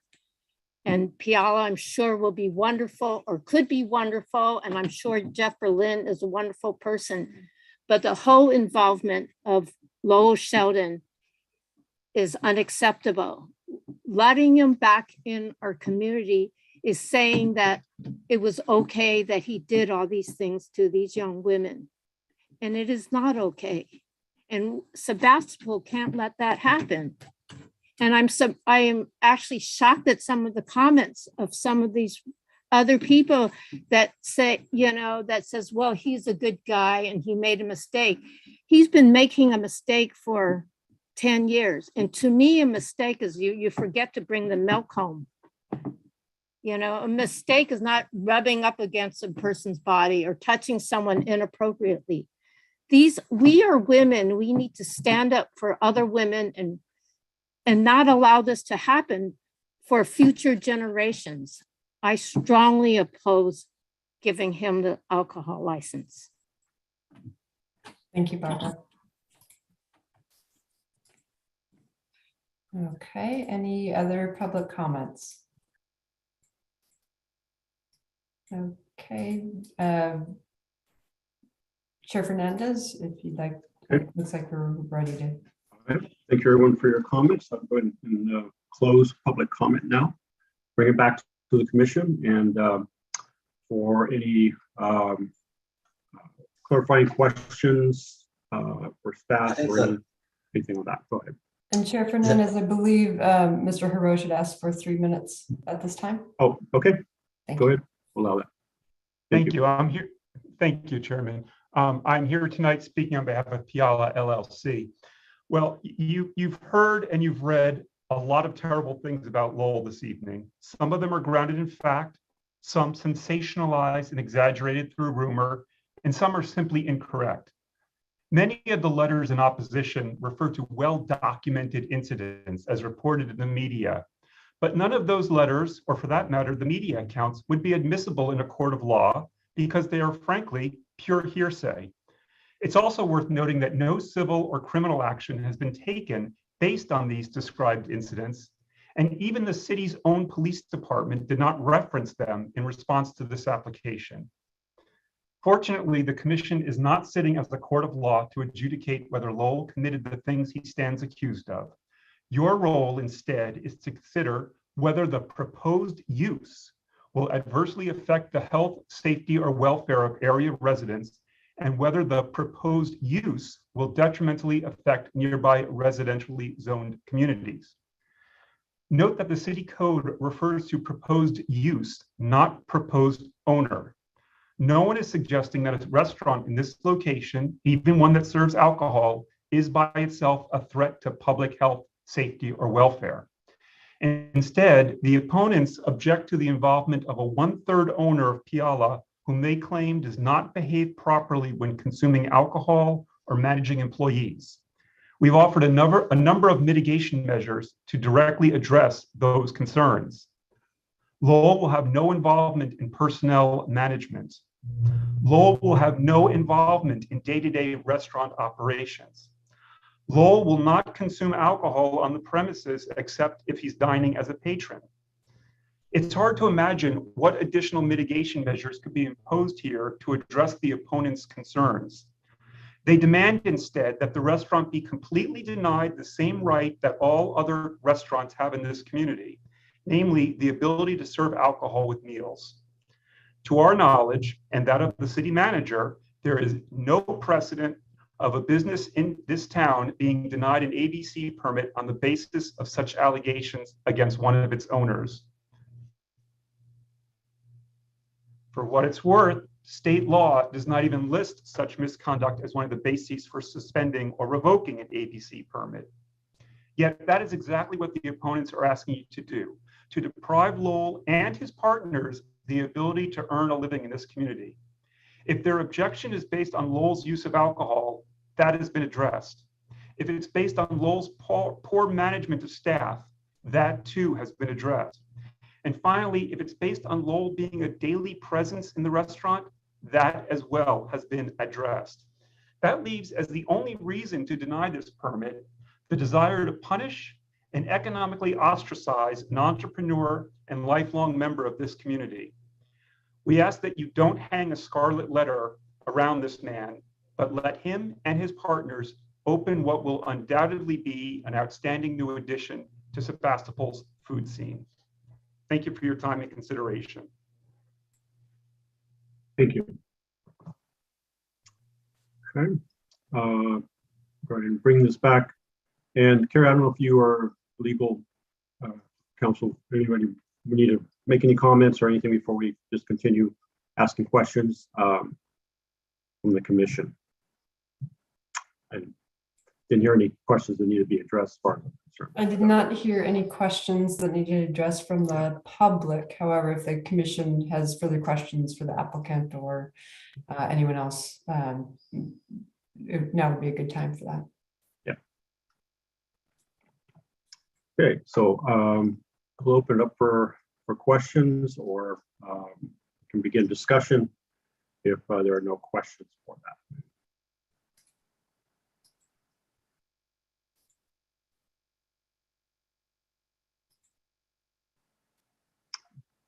Anyone want to start, or a motion, or?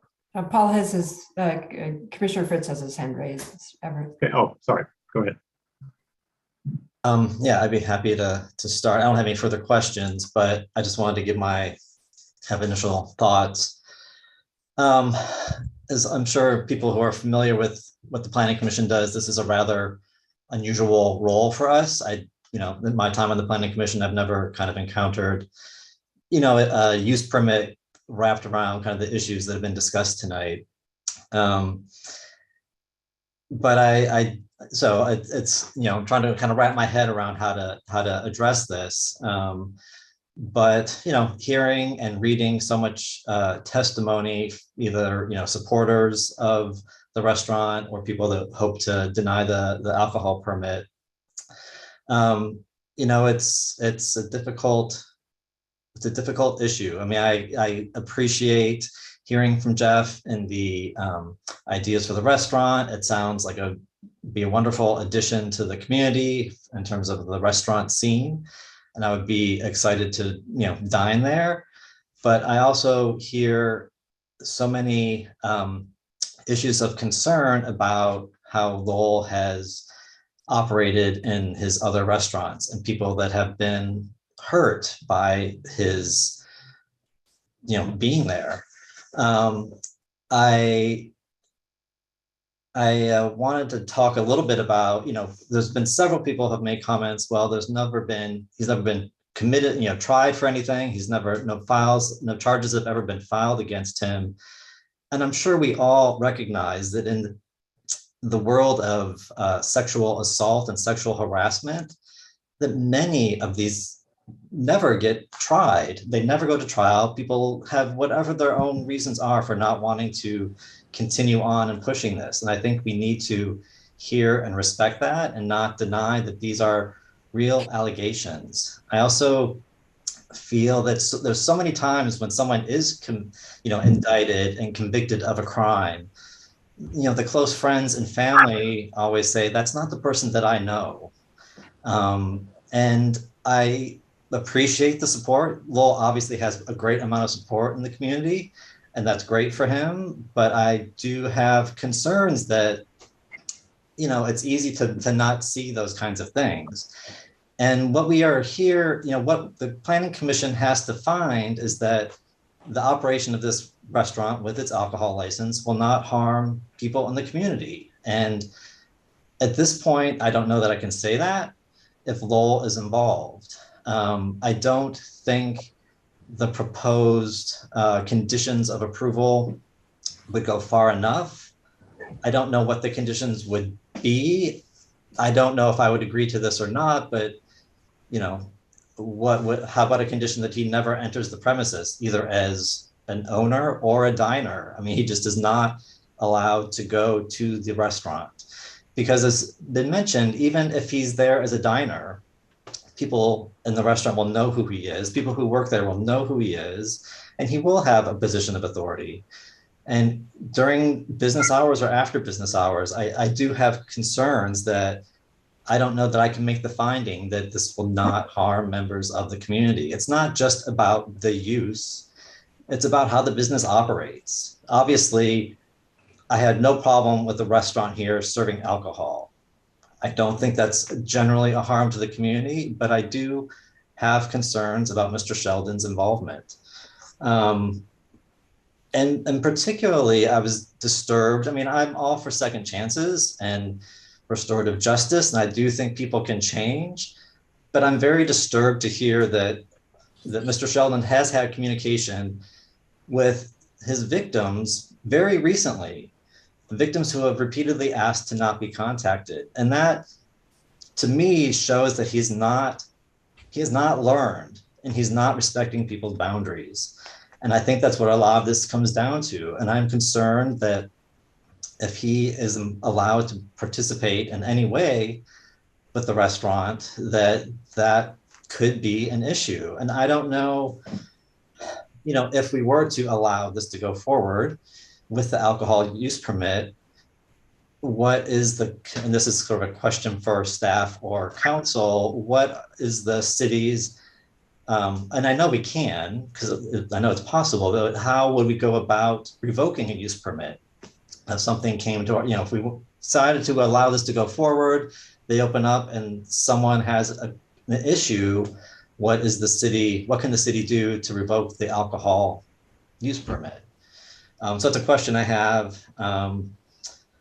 I just don't, from what I've seen and heard tonight, I don't know that I believe that Lowell is a changed person. And I think I'm personally feeling that we have to err on the side of caution, given events and claims that have been made tonight that I think are certainly valuable and believable. And yes, while they haven't been adjudicated in a court of law, and this isn't a court of law, I can't really weigh in on that specifically. I can't say, oh yes, Lowell's a changed man based on what I've read and what I've heard tonight, and I have no problem or no concern that he will not be a threat in the future. I just don't have that. I just don't have that background. I don't have that understanding. And so again, I feel like at this point, I have to err on the side of caution in terms of moving forward. And I hope there is a way that we can move forward with some capacity. Because like I said, I have nothing against Mr. Berlin. I think this sounds like a great idea. He sounds like a great restaurateur. I think those would be an exciting restaurant to have in our community. But I do really have concerns about Mr. Sheldon's involvement at this point and what it could mean to the health, safety, and welfare of workers at the restaurant. That's my initial thoughts at this point. So I'll just leave it there for now. Thank you. Can I make another comment? Public comment is closed, so it's we're not closed. taking any more public comment. And that just so if you could all please mute yourself. And this is the commission's time to deliberate and amongst itself. Yeah, go ahead, Commissioner Burns. Okay, I'm unmuted. So I want to thank everybody for coming tonight. It really shows the gravity of this decision and what we have to take on as a commission. And I commend both sides for coming and really speaking. And I have to grapple with what are we challenged with tonight? And, we are challenged with the health and safety of our community and whether we feel that Lowell Shelton has, exhibited, change in respect to his behavior in the past. And I too believe in second chances and in rehabilitation. And I think we need to live in a world where we believe justice can prevail. However, I feel very uncomfortable with a lot of the comments tonight, leading me to believe not only does Lowell not take what happened and has done his piece in his own self, but also that his supporters haven't. And, I heard his friends and family say that it was, weirdness is weirdness, he's weird, we just need to let that go. That he's paid dearly, but I haven't seen any exhibit of how he has. I would like to know if in true it is fact that he did stop his treatment early. We also read in a public comment that he was asked to not pick up children at Waldorf school that his kids go to wait in his car because there was one of the survivors there, and that he also disrespected that and came into the school. We also have seen that he has reached out to them, which is very concerning to me, and,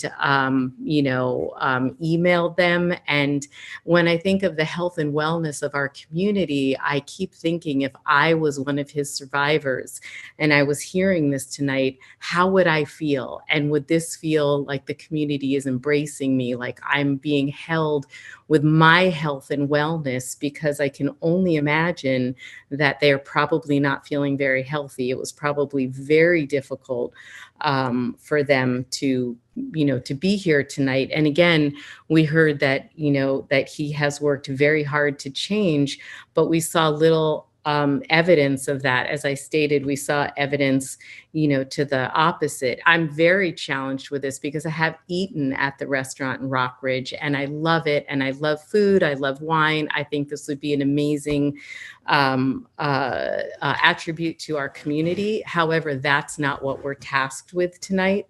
I also was uncomfortable with some of his supporters' comments that they were petty things that happened, that they were no big deal, that people are making mountains out of molehills, and these just felt very concerning to me. It doesn't sound like a community supporting him understands, or is even expecting him to do the work and to change, because everything was belittling the acts that happened. And even to the point where someone said, who here has not made a grievous mistake that that they're not ashamed of or wouldn't. The old cliche, two wrongs don't make a right, could never make more sense, but we're not talking a grievous mistake. We're talking about women who have been violated, and somebody misusing their power in order to do that. So you are misusing your power.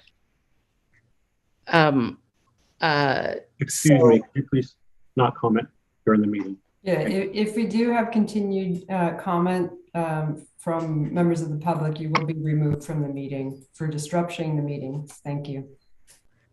So when I'm tasked with, and again, I've eaten at the restaurant in Rockridge, I loved it. It sounds like you're a great guy. And, I'm still a little confused about the details as well.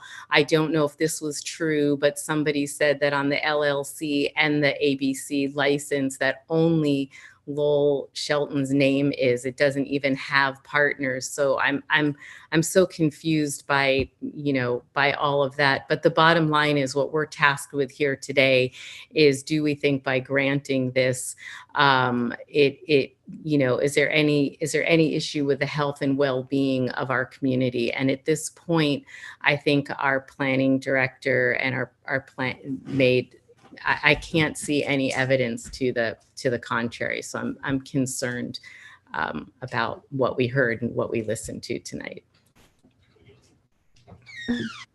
Thank you. Linda, do you have any comments you'd like to add? Commissioner Kelly? Okay. Can you hear me? Yes. Okay, great. I just want to echo what the two planning commissioners ahead of me echoed. I tell you, this is a difficult situation, because I love Georgian food and I also like Georgian wine, which you probably have never heard of all the varietals. So I do want the restaurant to open. I just don't believe that Mr. Sheldon is the right person to receive a ABC license. And I have a 23-year-old daughter who works in the food industry in town. And when I first read about these accusations and experiences, which of course, there's always so many that never come forward. I sat and talked to her and gave her permission to share with us if she's feeling intimidated, pressured, touched, anything like that. I mean, it sort of scared me to have her be in the industry when the vulnerability of young women are involved.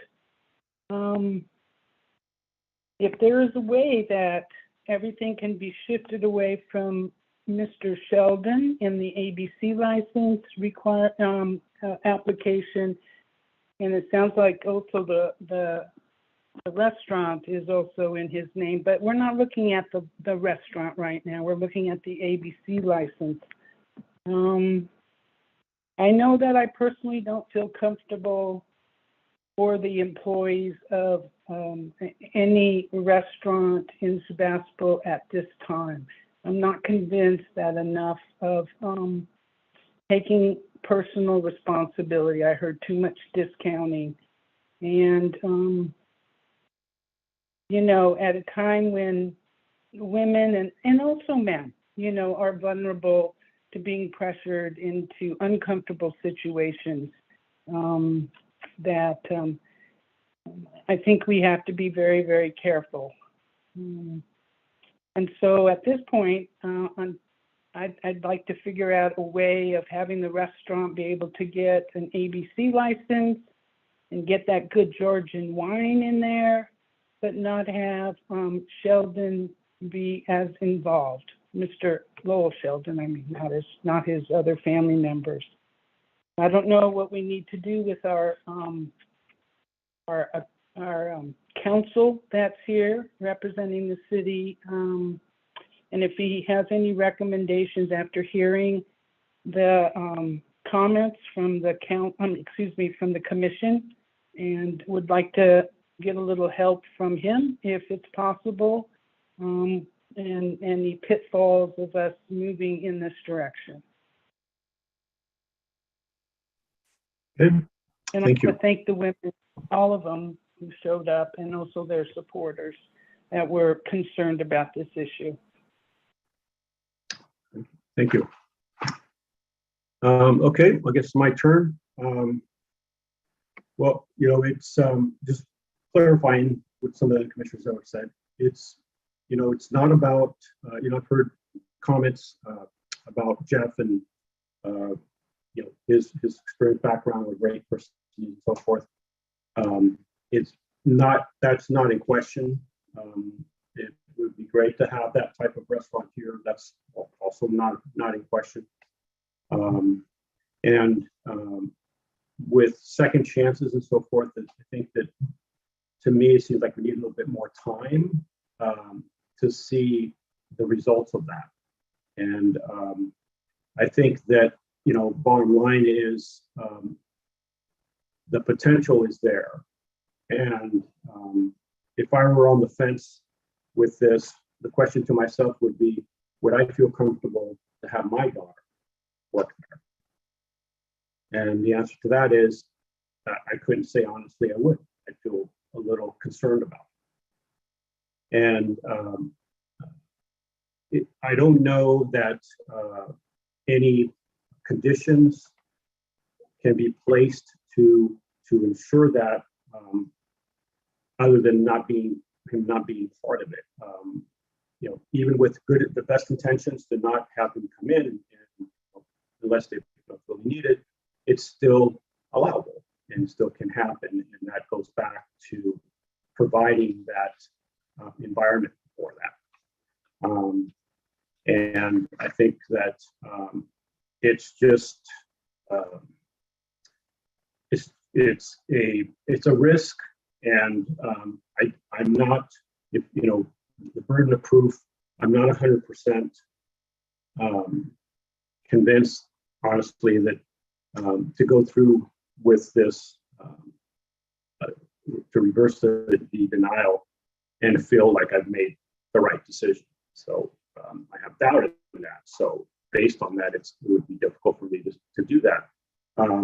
It's not a decision where, okay, well, if it doesn't work out, it's not like we're giving a permit to open a certain type of business, and if it doesn't work out, it's unfortunate.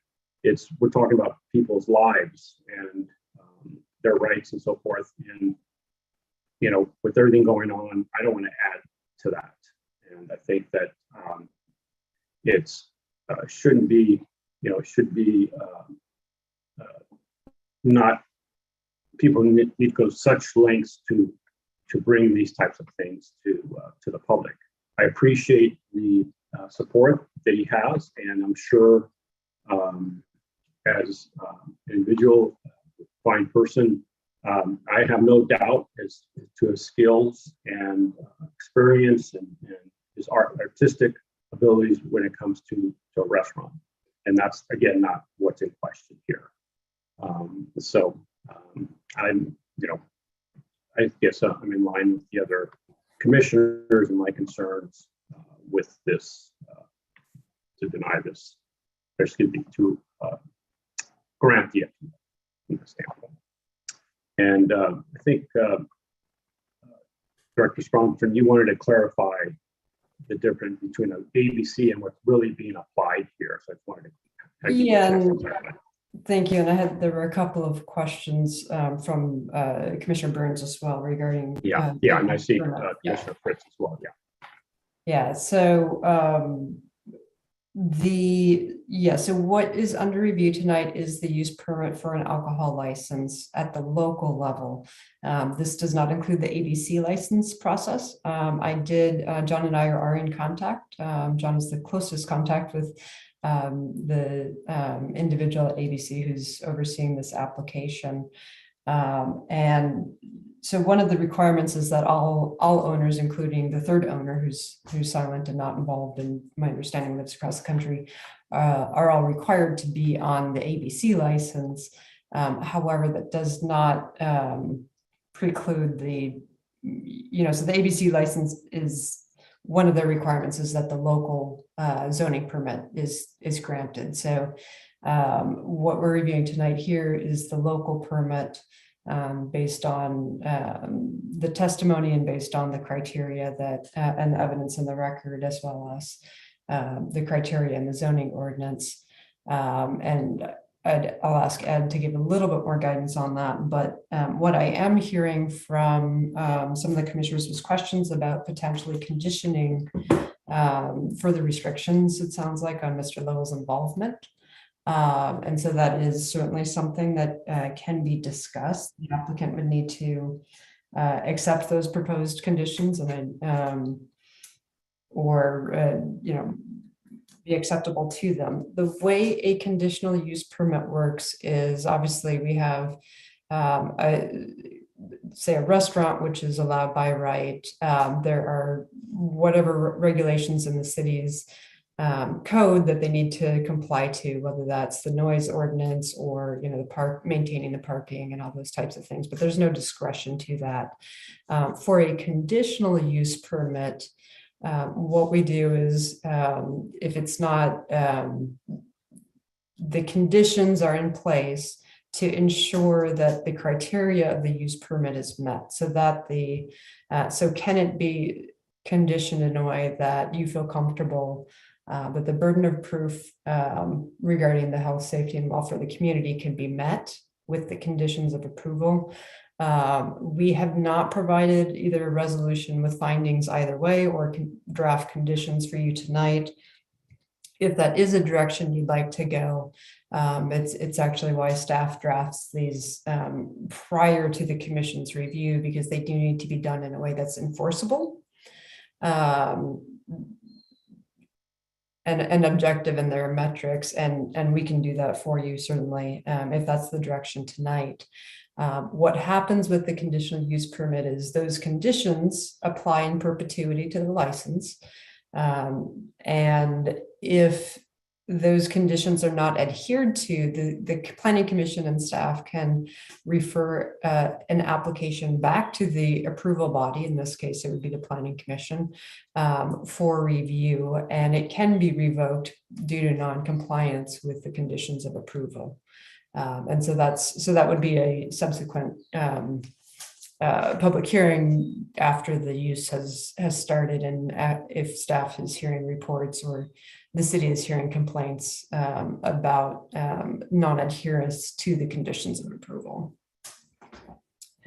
So that's how that works. And just in terms of your options tonight, because I do realize this is one of the more difficult decisions before you, the options that you have, one is to in terms of your decision-making tonight, is you can direct staff to work with the applicant, or you can try to negotiate with the applicant if they have suggestions or you have requirements of conditions that you'd be wanting to look at for the project. If it takes a little bit more time, we can always continue that to a date certain for those details to be worked out, or for the applicant to come back with additional information. But if you know the direction, and if there's a direction here tonight, we would suggest that you provide that direction to staff, and we will prepare the materials. And so I think whether that's a formal vote or just direction to staff. I think we can get to that a little bit further down the road based on what the rest of the commission's deliberations. And Ed, if you could say a few words about how they're looking at the evidence and the testimony, I'd appreciate that, and any other thoughts you have. Sure, thanks, Carrie. Yeah, I think you covered a lot of it, but I did just want to go over again, where we're at and what you're looking at. The code, as people have talked about today, is whether or not the use will adversely affect the health, safety, or welfare, or detrimentally affect nearby communities. And in this case, the burden of proving that you won't have any of those effects is on the applicant, and the burden of proof is by clear and convincing evidence. Now, clear and convincing evidence isn't 100%, it's probably more like 75%, I guess you would say. But the burden is on the applicant to satisfy you by clear and convincing evidence that the use will not have any of these adverse effects. And again, as Carrie mentioned, the commission does have the ability to condition the conditional use permit. That's kind of the point of conditional use permit, is to be able to condition it. And if there are conditions that you think would, relieve your concerns about any of the potential adverse effects on health, safety, or welfare, then you can certainly propose those conditions, and we can work with the applicant to kind of draft them up and figure that out. So if there are any other questions about this, I'm happy to answer them. And I think one of the other things, Ed, that you and I had spoken about, that the question I think came up that there was no actual conviction. And I just want to be clear that the Planning Commission is not acting and deciding either guilt or innocence here. What you're doing is weighing the testimony that you've heard tonight, as well as in the public records, the comments you've received, the staff report, and the applicant information, in terms of determining the use permit criteria that Ed was just talking about. Yeah, that's right. This is not a mini trial, either civil or criminal for past conduct. What we're looking at is, again, whether or not you think the use will have an adverse effect on health, safety, or welfare. And so, you can certainly take into consideration evidence that Mr. Sheldon's involvement, might have an adverse effect on health, safety, or welfare. But we're not here to determine guilt or innocence for previous conduct. And the other one term that was used initially when the applicant was speaking was referred to him as a silent partner, but that's actually a business legal term, where if someone is a silent partner, it means basically that person is only an investor and not involved with the day-to-day operations. So I think that was used, not in a legal term in that standpoint. Commissioner Fritz. Thanks. Ed's partially answered my question, just in terms of the question of, we're looking at will the use adversely affect, but it's not just the fact that this is a restaurant that serves alcohol, but that it's a restaurant that serves alcohol, and one of the owners of the restaurant has had, a history of allegations made against him that we are able to kind of take into consideration as part of that use. And so that's where I'm kind of coming from. And again, like I have, as Mr. Hirosh, said, I have no desire to punish or ostracize Mr. Sheldon in any way. But I do feel like as a planning commissioner, I have a responsibility to this community.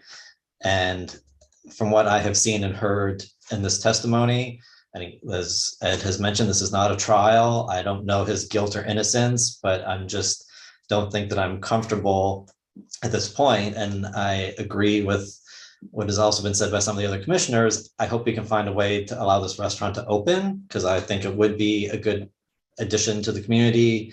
I have no doubt that Mr. Berlin can make this happen, but I do have concerns about Mr. Sheldon's involvement. So I don't know, like I said, if there's a condition that he is not, allowed to go on the premises during business hours or after hours or, at any time. And I don't know if that's acceptable to Mr. Sheldon or Mr. Berlin. And if that would be acceptable to the other commissioners. I don't know if it's acceptable to myself, or just something I'm kind of throwing out there as a possible condition.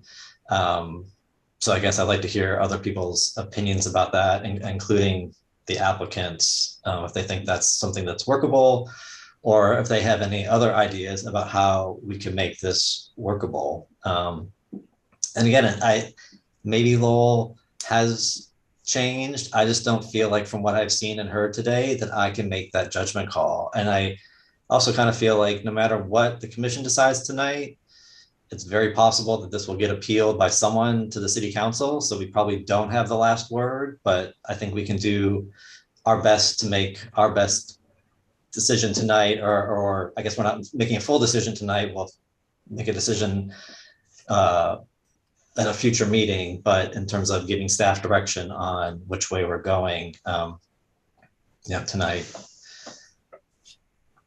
Vice Chair Fritz, can I speak to that? You mean Fernandez? Go ahead. Sorry, I'm sorry. Yes, oh my God, I'm going Chair Fritz, Chair Fritz. No more. Old habits. Close. Yeah. Thank you. This is a really heart-wrenching situation, because I feel for people on both sides, and I really, like I said before, commend both sides coming. I also, like I said, have eaten at the restaurant in Rockridge, and I would love to have that restaurant here. So, to be on the side of not feeling comfortable with it is really very difficult for me. It's, as a commissioner, I feel a responsibility to the community and to the health and safety. So I will speak to what you said, Commissioner Fritz, about could we put a condition where he would not be there at all? And I can say for myself, that wouldn't make me feel comfortable, because I haven't seen him demonstrate the ability, and I don't want to go through taking away a liquor license. And one of his supporters said, well, let's just let it go and see if it works. And if it doesn't, we can take it away. Well, if it doesn't, another woman has been at the other end of that. And I'm just not willing to be the person to say, okay, let's see if this time he can adhere to it. I really wish we were in a different situation where he went to that program and didn't take himself out, where he wasn't contacting the survivors and victims up until, June 9th. I really wish we were in a situation where, as our lawyer said, where he had proven to us as a commission that he has changed and that he does see the errors of his way. And even his community, if, the mountains out of molehills and petty little things he did, and we all do bad things, talk to any woman who has been victimized. And this is not a mountain out of a molehill, someone rubbing their body against you. This is a clear violation. So this is a history of violation after violation. And so I am not comfortable with making the condition that he won't be there, because I haven't seen him show us that he has respect for these, for the rules when they're set in place. I would say, let's give it a year. Let's let the restaurant open. I will be a patron. I will eat the food. And, let's see that he really does do the work, and that the women are, that he does go through a program and he does the work need to be, and we can reevaluate it, and or bar and other restaurants did, having Lowell not be there. I hope he opens many restaurants. I think he's creative. I've loved all of his restaurants, but I think in this community, it's too hot. And, there are too many victims here and too much that's happened. So. Okay, thank you for your comments. Yeah, I mean, it's even if we were to deny, and let's say that he's no longer involved, and the remaining owners apply for the license and they run their business, there's nothing to stop them from having him come in. But at least we would have done our part, and we can't control that part of it. So, I mean, unless, I think I have a hard time thinking of any conditions that wouldn't just be unfair to the remaining owners, because that's the difficult part as well. Is you got people involved that really deserve this opportunity. So it's just unfortunate that through those actions, this is what has caused it. But again, we're not here to judge that. We're just here to make that determination. And if it's appealed and it's upheld, fine. If it's I'm not chastising him, and if he's going through his programs and stuff, I'd be one to encourage him. But I want to see some results, I guess, or farther. And I think that's the very least we can do out of respect for those individuals that have been wronged. And again, I mean, not illegal or illegal, but that's also not. There's a lot of stuff that's just inappropriate. So, Commissioner Fritz, still have your hand up, or do you? Yeah, no, I do have my hand up. So I guess I would ask, I'm not sure, based on what you said, Everett, if you would be supportive of a condition that prohibited from being there, at any time, or not. Or I would also, I guess, like to hear from the applicants what they think about that condition, or if they have any other ideas about what they propose based on what they've heard us discuss, and with our desire to have the restaurant open, but given our concerns, do they have any ideas about how that might happen and how we might condition that?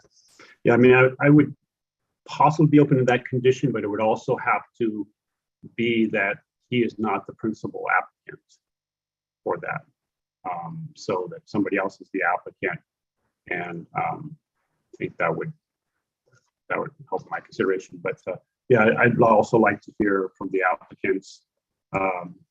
Again, based on some of our discussion, is it something that could be workable, could not? We're trying to figure out a way to, allow this to happen. But again, I don't know what conditions you'd be okay with. I'd also like to hear if Commissioner Kelly has any thoughts about that.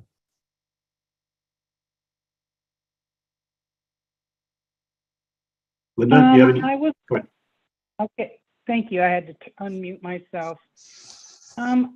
I was looking towards a condition of how can you ask an owner not to visit his own business? So I feel very conflicted about how one would do that. Certainly, I am interested in no after hours, no patronizing at the restaurant, not working there. The conditions that the applicant passed on through his attorney. Let me see if I can pull it up real quick. The part about whether Mr. Sheldon would be allowed to work even if it's short and under the criteria with that, supervisor, that kind of thing. Sorry, I don't have it in front of me, but I'm not comfortable. I mean, I would like to remove that aspect, that whole paragraph. The first one I felt comfortable with. Let me see where it is. Oh, here we are. This is attorney letter was written yesterday. Okay, with their offered conditions. So if I'm looking at those, first two conditions are fine. The second group with that Mr. Sheldon will not undertake any work within the subject business premises during public hours. I think that whole paragraph and the two criteria are not acceptable to me. doing a review. You know, I was thinking of, you know, reviewing it in a year or so. Mostly, I think I'm agreeing with Mr. Fritz in trying to figure out a way of mitigating this. My preference would be, as Vice Chair noted, that the applications are not in Mr. Sheldon's name. And so I don't know if we can work around those and see how that goes.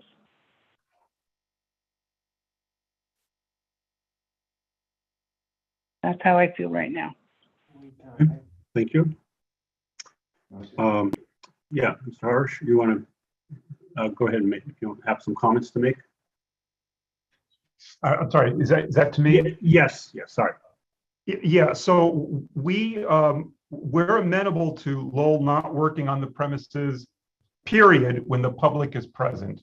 And we're amenable to a 1-year review, mandatory review, so we see how this follows through. Those are the conditions that we came up with while we were listening to your discussion. I think Lowell wants to say something in addition that would respond to your comments.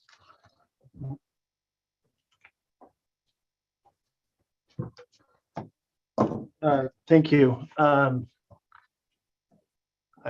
guess I just wanted to reiterate, you know, that I'm willing to not come in during any, not work there at all in any capacity ever, like, and I'm not willing to be barred from ever coming in as a customer with my kids or otherwise.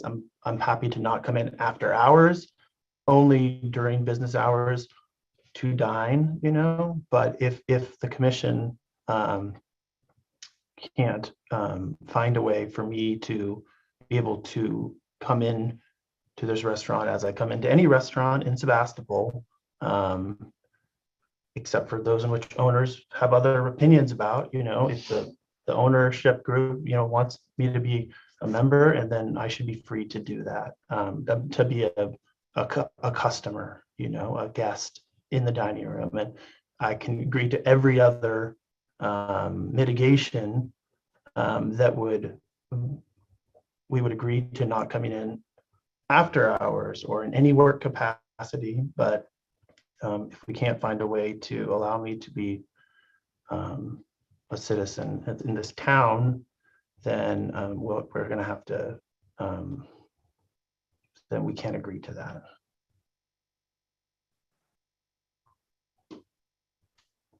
That's all. Okay, thank you.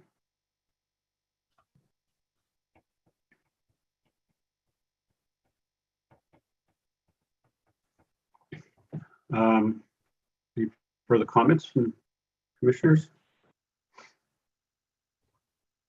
Did you just? What does it say? No, it says.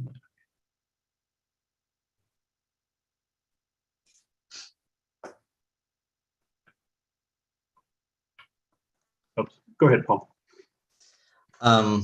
Thanks. I'm sorry. I'm still not sure. I'm not sure how I feel about all that. I mean, it's not the public I'm concerned about. I'm not concerned about Lowell being in a restaurant with other people. I haven't heard him, you know, I haven't heard any stories of harassment to other members of the public. It's kind of staff and back of house. So, you know, maybe, and I don't know how, you know, this is just not super enforceable, but, you know, barring him from the back of house, or, you know, from entering the kitchen, or I don't know. I mean, I wish I was more comfortable with this. And I'm struggling, as I think we all are, on how to allow this restaurant to move forward in a way that we're confident that there won't be any, you know, issue with, you know, employee harassment or intimidation or what have you that we've heard has happened I wish that I had confidence at this point, but I haven't heard it and I don't feel it. Yeah, and it's not that, for example, let's say he's no longer involved with the restaurant and we're also stipulating that he not go there as a public member. The issue is that as a person in authority, as an owner, that's where, the issue seems to be. Not that, he can't go in any restaurant or even that one if he wasn't, in a position of authority. And I think that's where we've gotten kind of the issue with. So, I mean, and I think, and I maybe would like to hear from Mr. Berlin about this, but I mean, because he would be the one that would be kind of tasked with monitoring this. If we were to allow that to happen, is he comfortable saying, I'm sorry, Lowell, you can't come in the kitchen. You got to stay out there. You can't come, once we close, you're out the door, you're off the premises, don't come back. I don't know if that's, again, I don't know if I'm comfortable with that or not. I'm just wondering what he would have to say about that because, we're not going to have a planning commissioner parked out there, every day or, a member of city staff parked there monitoring Lowell's comings and goings. So Mr. Berlin would be the one to do that. And I don't know, I'm just wondering how he would feel about that. Again, I don't know if I'm comfortable with it personally. yeah, I mean, I think also it's, I also don't want to put in a position that just anybody can say anything and he's now, on the defensive that, okay, now we're going to pull the license. I think it's just, I don't know, how do you define at what point, crosses the line, but also, if possible, give a benefit of the doubt, but again, based on the history. So, but yeah, Ed, if you have any comments on those things, that'd be appreciated. Is that addressed to me?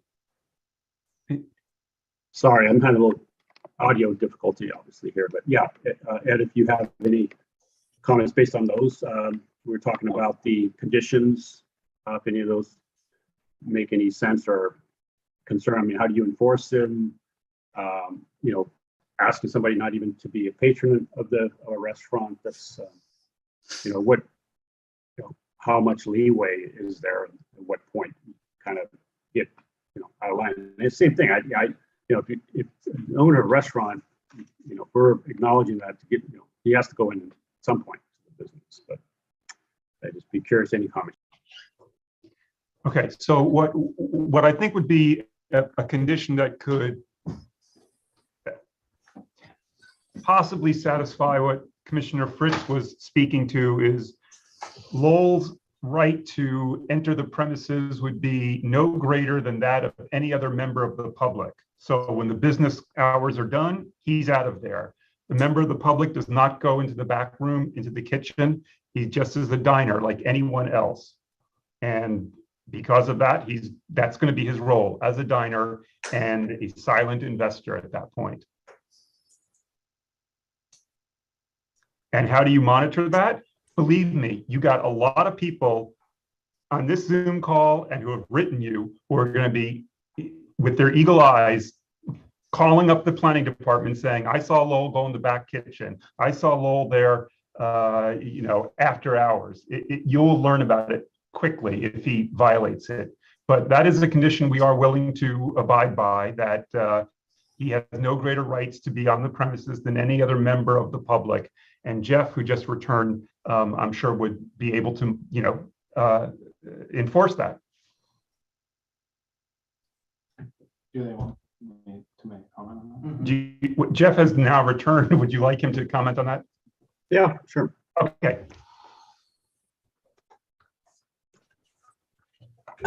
Sorry, bathroom break. I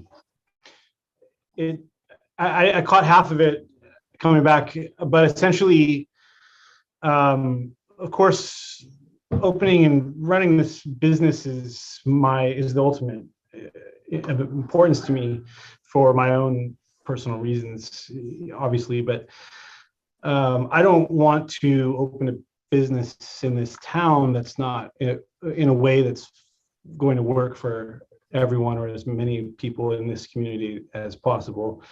And I would be willing to, do whatever it takes to work with everyone on this commission through this process to make whatever kind of amendments are necessary to make it function for everyone in as much a way as that's possible. Everyone who wants to come.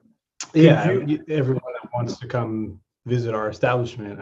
It would be in my personal best interest to create a business that is as welcomed in this community as possible, and that is always working toward, and that I would always be working towards trying to help, make people feel good about it being here. So, yeah, and one other maybe you hadn't been here was the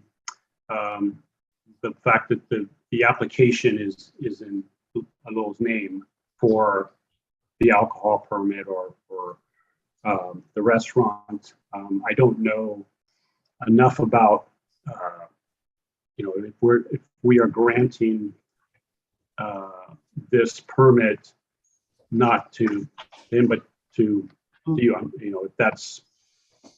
I'll just speak to that real quick and then you have to clarify. Sure. The application to the city is under Piala. I am on the application as the person that's a representative of Piala on the application.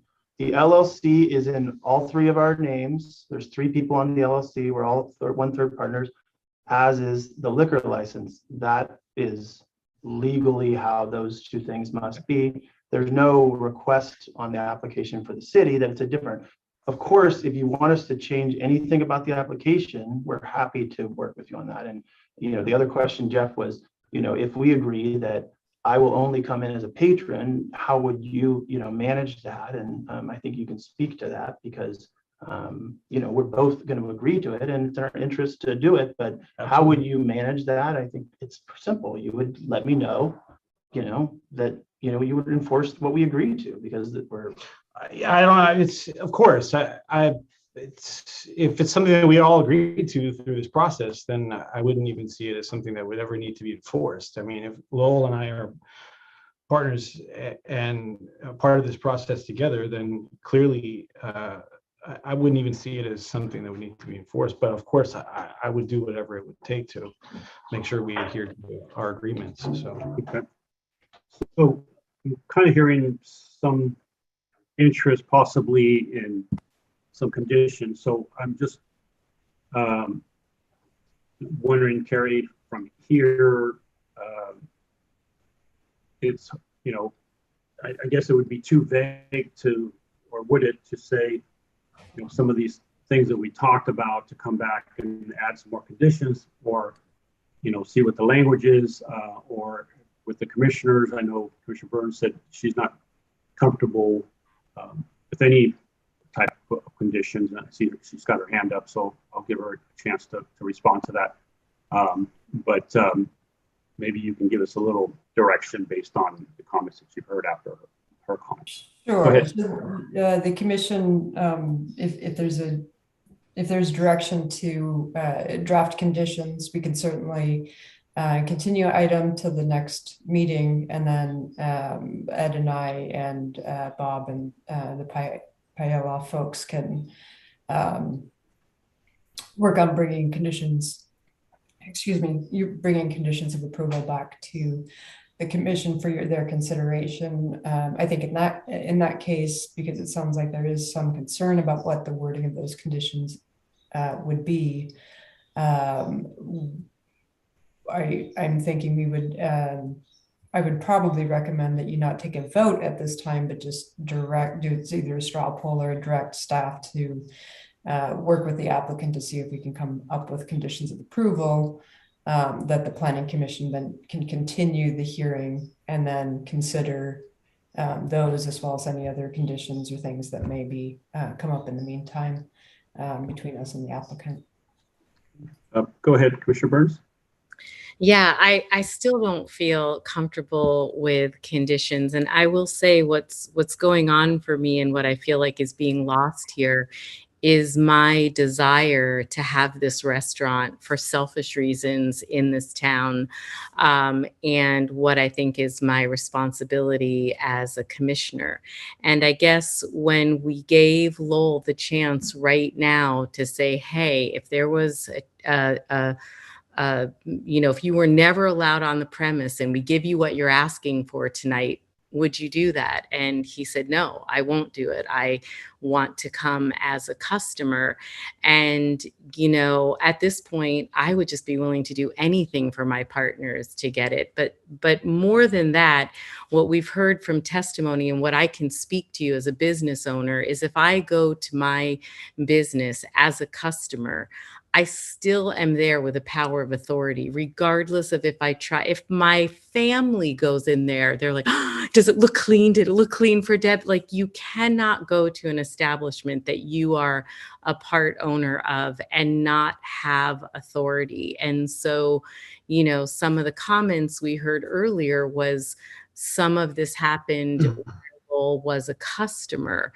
And so I think, allowing him to be in that power, having authority until, as the legal has been, until the onus has been proven that, he has done the work, feels very uncomfortable to me. And I wish I wasn't on the commission right now, but it's a very difficult topic. I feel extremely terrible for his business partners. And then, the other part of me is do your due diligence. So you're getting, it's like, I want the restaurant here. I wish there was a way that I could say, I was hoping that Lowell would be like, absolutely. There's a million wonderful restaurants in town. They can give them takeout. They can, but to be in a situation with authority, with what we've heard testimony, and to be responsible for the health and wellness of our community, and seeing, has there been demonstration of change? I just feel absolutely uncomfortable. And I'm really uncomfortable, saying, well, if the conditions aren't met, then fine, we'll take it back. Well, I don't want to make a choice. I say err on the cautious side. I don't want any other woman to have to go through anything again, with someone in a position of power. So again, my condition would be the restaurant opens and Lowell demonstrates, that he has the willingness and the desire to do the work to be in a position of power and come back, and let's revisit the alcohol, piece of it. So I think that's a valid point. And, it's, if you do anything, apart from can't go there at all, it's kind of hard. It kind of starts getting into kind of a gray area. So I see where you're coming from that situation. I do think that you need to remember that these are excuse me, I'm sorry, you're not allowed to speak. Thank you. You've had your opportunity.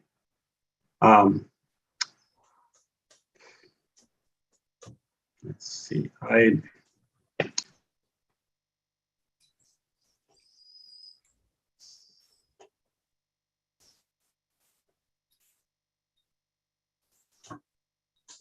So Commissioner Fernandez, I'm not sure if the commission has any further direction this evening. I do see a desire from the various commissioners to have some way for Mr. Berlin to open the restaurant, and I don't know if taking a recess until the next commission meeting and having some conversations with the applicant, or allowing them to consider what it sounds like some of the commission's conditions might be, might help move the project forward. I don't know if there's a consensus. Ed, and I don't know if you have any advice at this point. I'd like to, I'd like to give an opportunity to see if there's something, but I kind of might be siding with Commissioner Burns on that. It's hard to do anything in between that. It is a position. That was what I was saying. Is it's still a position of authority on there. So it's, still, we're still putting someone potentially to have an issue, as unlikely it may be, but still knowing the history, we're doing that.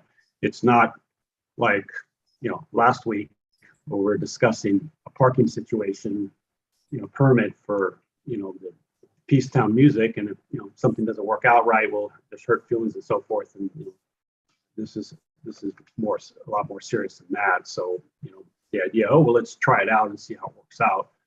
I have a difficult time with that. So, would the commissioners support perhaps continuing this on to another meeting and giving opportunity to planning department and the applicants, if they're amenable to it, maybe they're not, I don't know, and then coming back to those conditions, that I won't be chair at the next meeting, but as a commissioner, I just want to let everybody know that I'm going to request to reopen public comment again, because if we put in all these new conditions, it's a change, it's different. And I know probably Carrie doesn't want to hear this, but and the rest of the commissioners may not want that, but I think it's only fair to things change. We're adding all these conditions, public comment, but maybe the only one thinking that. Paul, yeah, comment?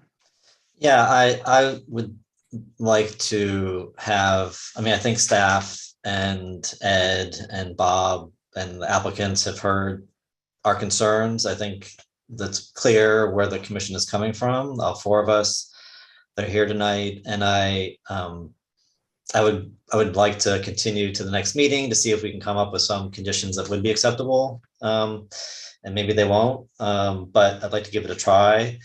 I also personally don't feel we need to open public comment. I think we've heard from the public a lot, and I don't think that the conditions are going to change what the public has to say. I think we know clearly what the kind of two sides are, and I don't know that a specific condition, some people are going to be unhappy with it, some people will be happy with it, and that's going to be what it is. I don't think we need to spend another hour and a half of public comment at that point.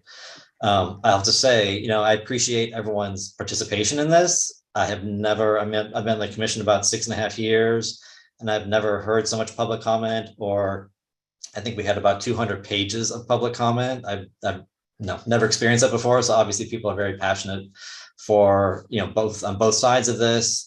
And I hope you can appreciate the difficult situation that the commission is put in trying to make this decision. And we're, trying to do the best we can for, the business community, but also the rest of the community. And it's like, I'm sure you heard from all of us, this is a very difficult and kind of trying decision, and not a typical planning commission type of application or what we usually decide issues on.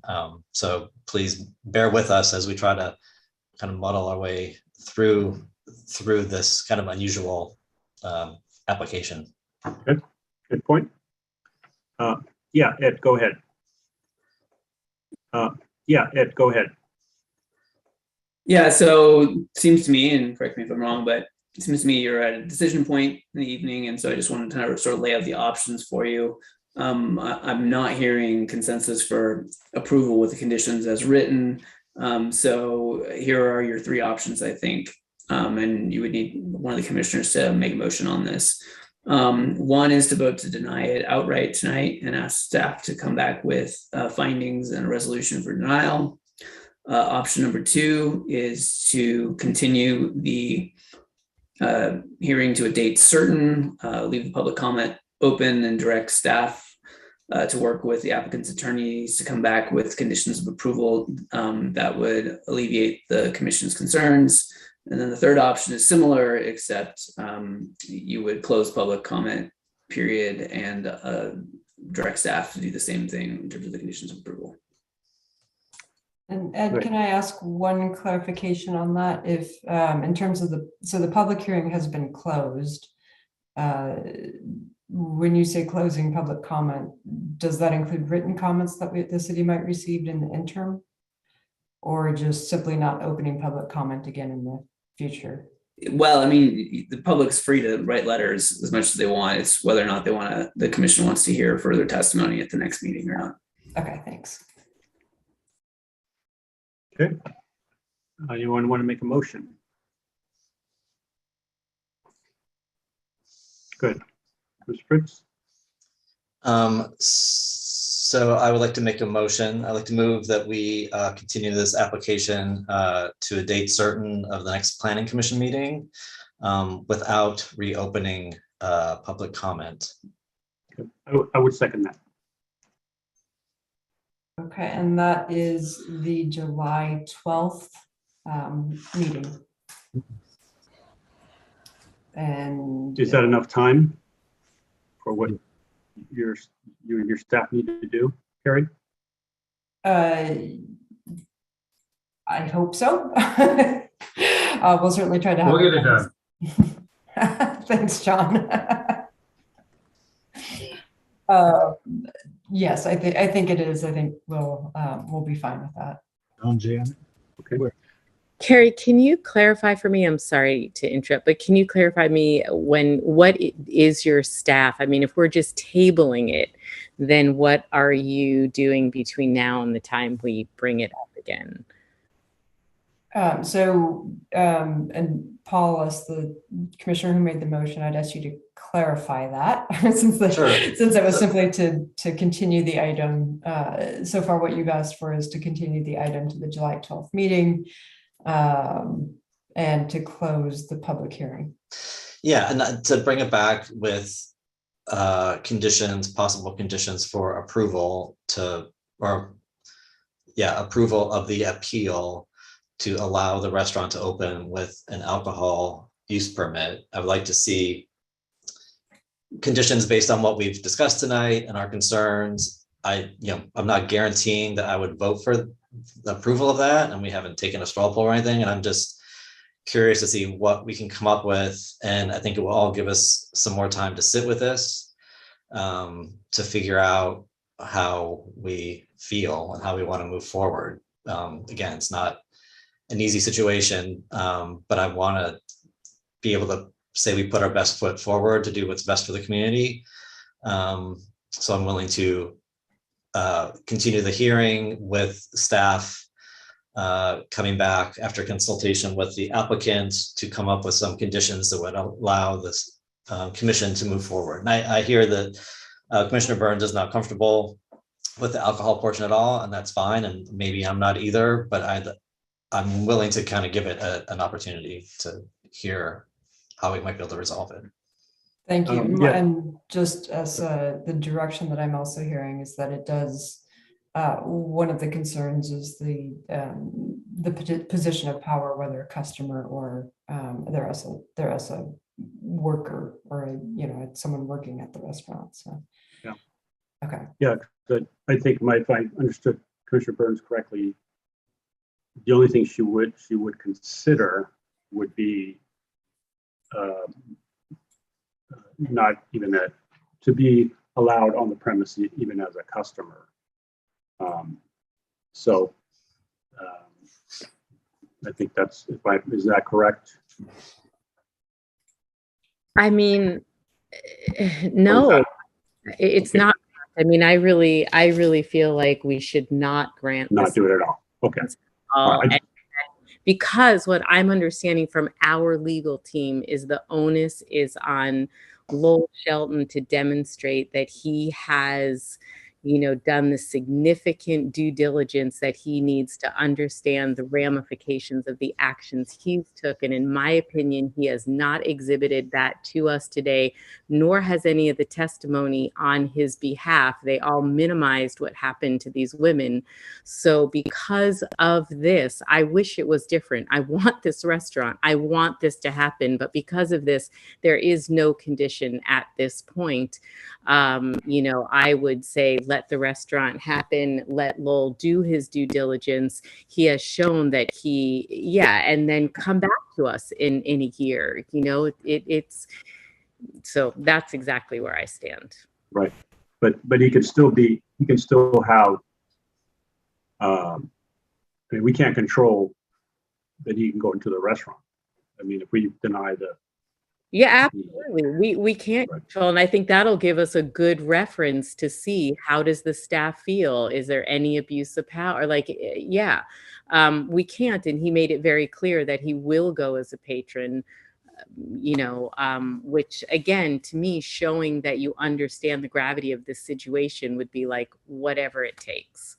If I don't need to go there, can I have in a year? Can we revisit it? But yes, you're right, and I think that'll give us some more information. And I can only imagine how the victims felt, because I have felt intimidated on this meeting by other people, and I'm just trying to do my due diligence as a commissioner and listen to the letter of the law and to not be emotionally involved or invested. And it's a very difficult situation that we're tasked with. And again, like everybody else, I would love to see the restaurant here, but I just can't let that my desire possibly put somebody else in harm's way. Okay. Because I don't want to put the applicant and staff through work that's going to be fruitless. So I want to make sure that it's worth looking at this. I know one commissioner wouldn't be supportive of that. I know we have one commissioner that's not here. So I wanted to hear from Paul and Linda as far as, is it, I think, Paul, you'd mentioned you'd be supportive at least to see what they can come up with. And Linda, what is your stance on this? I'm willing to. I'm sorry, did someone say something? I have a question when you're done. Okay, thank you. Go ahead, Linda. Yes, I'm willing to see if you can come up with some conditions that essentially reflects what this commission has been talking about in terms of not intimidating as a customer. I know that's not the whole commission, but I tend to lean towards Commissioner Burns, and that, yeah, I'm not quite sure, even though I'm willing to look at conditions, I'm not sure if I'm going to support them either. So, and if it can come up to what's satisfactory, and I don't like to hamstring with extra conditions. So this is very, it sounds to me that part of, no, I'm not going to go there. Okay. I think I've said enough. Thank you. Okay. Bob, go ahead. It's a procedural question. With the chair of the commission not being here tonight, would she have the ability to participate at the next hearing, assuming she listens and watches this on YouTube channel? Yeah, I would think so. Right. I don't see why she wouldn't. It would be up to her as to whether she felt she could participate fully. Ed, do you have, normally I would come to you and ask for some legal advice on that, so I'll just ask it on the phone. Yeah, there's nothing about her absence that would preclude her from voting on it next time if she, got up to speed essentially on what she's doing. There may be other reasons for recusing oneself, but also would like to remind the commission that we have a motion and a second on the floor and have not taken a vote on it. Thank you. Okay. Is there any further discussion on the motion? I just would like to ask a kind of a procedural question as well, and that, so if we do come back with conditions and the commission reviews the conditions and decides, no, then it's not acceptable, we're going to deny it, do we then have to come back again at the next meeting for, findings for denial at that point? Or should we prepare to have findings for denial prepared as well at the next meeting? You can certainly modify your motion to instruct staff to come back with alternative motions or alternative resolutions at the next meeting, one with proposed conditions of approval and one with findings for denial, so that we wouldn't have to do another meeting. The only wrinkle in all of this is if for some reason you end up with a tie vote that is a denial of the appeal, but you're unable to make findings. So then you would adopt neither resolution. Yeah, and to further complicate this, and I think I may have to take back my second, is I have already informed plan director before this meeting, having nothing to do with this meeting, that I would not be able to attend the next meeting. So I don't know if it'd be appropriate for me to second that motion or not, or if it doesn't, if that matters. I don't believe that matters because you're at this meeting as a voting member. However, if you do, I will ask that if you do ask for two motions, that it be continued to the July 26th meeting, because that is with the holiday week and the posting requirements, it would give us like 3 days to do two motions, so two resolutions. Yeah, I'm sure the applicant would just like to resolve this, but I can certainly see how that possibility would be. So, I mean, Carrie, can I ask, I mean, does that make? I have certainly what? I certainly have done two motions. I think, you know, from my perspective, if we can work out conditions with the applicant, that I think they would, from what I'm hearing, they would need to go further than what was currently offered this evening in order for approval. And if that isn't the case, then obviously the resolution for denial. And so, you know, I guess perhaps I'm wondering if there's additional, you know, and I'm sorry, I'm a morning person, but at 9 o'clock at night, I can't think of any creative conditions of approval. I guess I think I will. I'd like to just propose sticking with my current motion, and that, you know, if we don't like it, we decide we want to go for denial, it's going to push it back to the 26th meeting anyway. So right. It's not like we'd be saving any time at this point, if, you know, given what you've requested. So I think I'll stick with my current motion, which is to come back with conditions, proposed conditions based on what we discussed. And again, if we don't like it at the next meeting, then we can ask you to come back with findings for denial at the 26th. Right. The next meeting doesn't necessarily mean the very next meeting, but when, like you said, if you can't put it all together or whatever. So I think we do need to make it the next meeting. We have to. Okay. All right. We have to say it's going to be the next meeting. Got it. Okay. So July 12th. Yeah. So the July 12th meeting. Okay. So we have a motion and a second on that. Yeah, motion and a second. All right. I think we've had enough discussion here. So go ahead and do the vote, please. Okay. Commissioner Burns? No. Commissioner Kelly? Yes. Commissioner Fritz? Yes. And Vice Chair Fernandez? Yes. Thank you. We do have a motion has passed. Okay. Okay. I'm sure the rest of commissioners would be okay if we took a little break before our next item. I want to thank everyone. Is there anything we're good to take a break here, Carrie, or? Yeah, no, I think the item is completed, and I will let Tony Bertolaro know.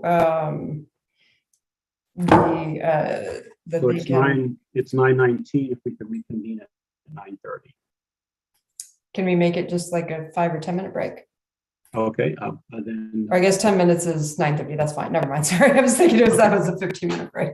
Yeah. Thank you. Okay.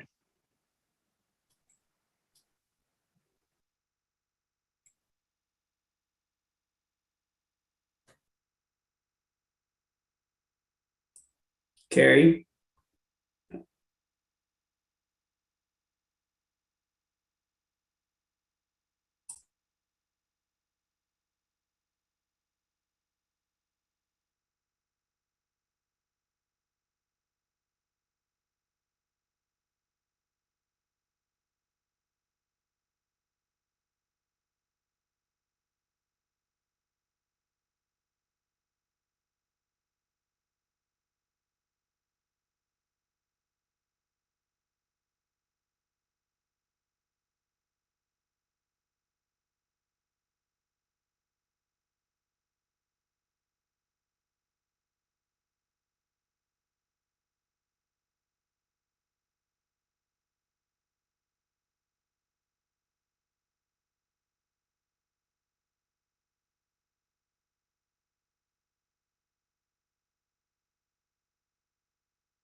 All right, it looks like we are at 9:30. I do not see Linda Kelly, however.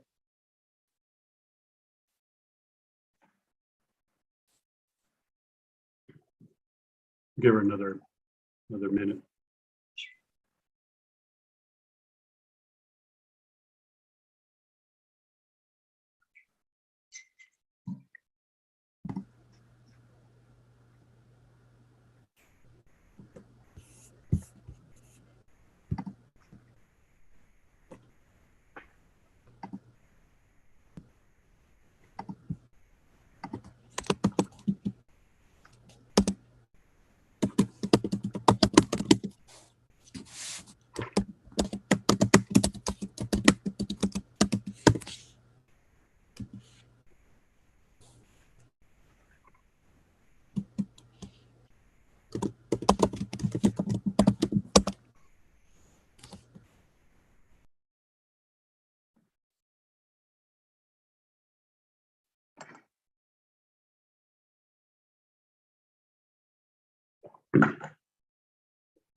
Everett, can you hear me? Yes. I just want, I wanted to tell you that I was going to have to leave early, but I'll try to wait to get through this next item. Okay. I need a quorum for it. Okay. So. When you say early, you mean like before midnight? Well, I mean, like what? Like before midnight? Well, I told Carrie and she said you guys need a Oh quorum. yeah, no, that's fine. So Yeah, it does also look like we have Commissioner Kelly back as well. Okay. I don't know if I've I'm back. ever been so excited and relieved to be talking about capital improvement stuff. Oh my gosh. I can't even speak. All I know is I need some wine and beer. Do we? Yeah. Right now? Well, yeah. So we haven't started the meeting yet, but thank you for all everybody's comments. All right. So I will. Linda's still not back, right? No, she is here. Yes. Oh, it's here. Okay. I'll go ahead and bring this back to order and move on to item 6B, capital improvement plan, general plan consistency. Thank you, Chair Fernandez. So we do have Tony Bertolotta, our engineering manager, with us tonight to present this to you. This is an annual event. The purpose for this is to ensure that all of the proposed capital improvement plan projects are consistent with the general plan, so that we are abiding by that. This is an annual event, since we do an annual update to our CIP. And I know you know a number of these projects, including the park projects that are on this. But I'll let Tony outline the other projects. And we do have before you a resolution tonight to deem it consistent. We do need the Planning Commission to act on this prior to the adoption of the CIP by Council. Council is scheduled to hear the CIP at their July 5th meeting. It's not certain whether or not they would adopt it that night or continue it. Can I just clarify? Sure. So when we're saying general plan consistency,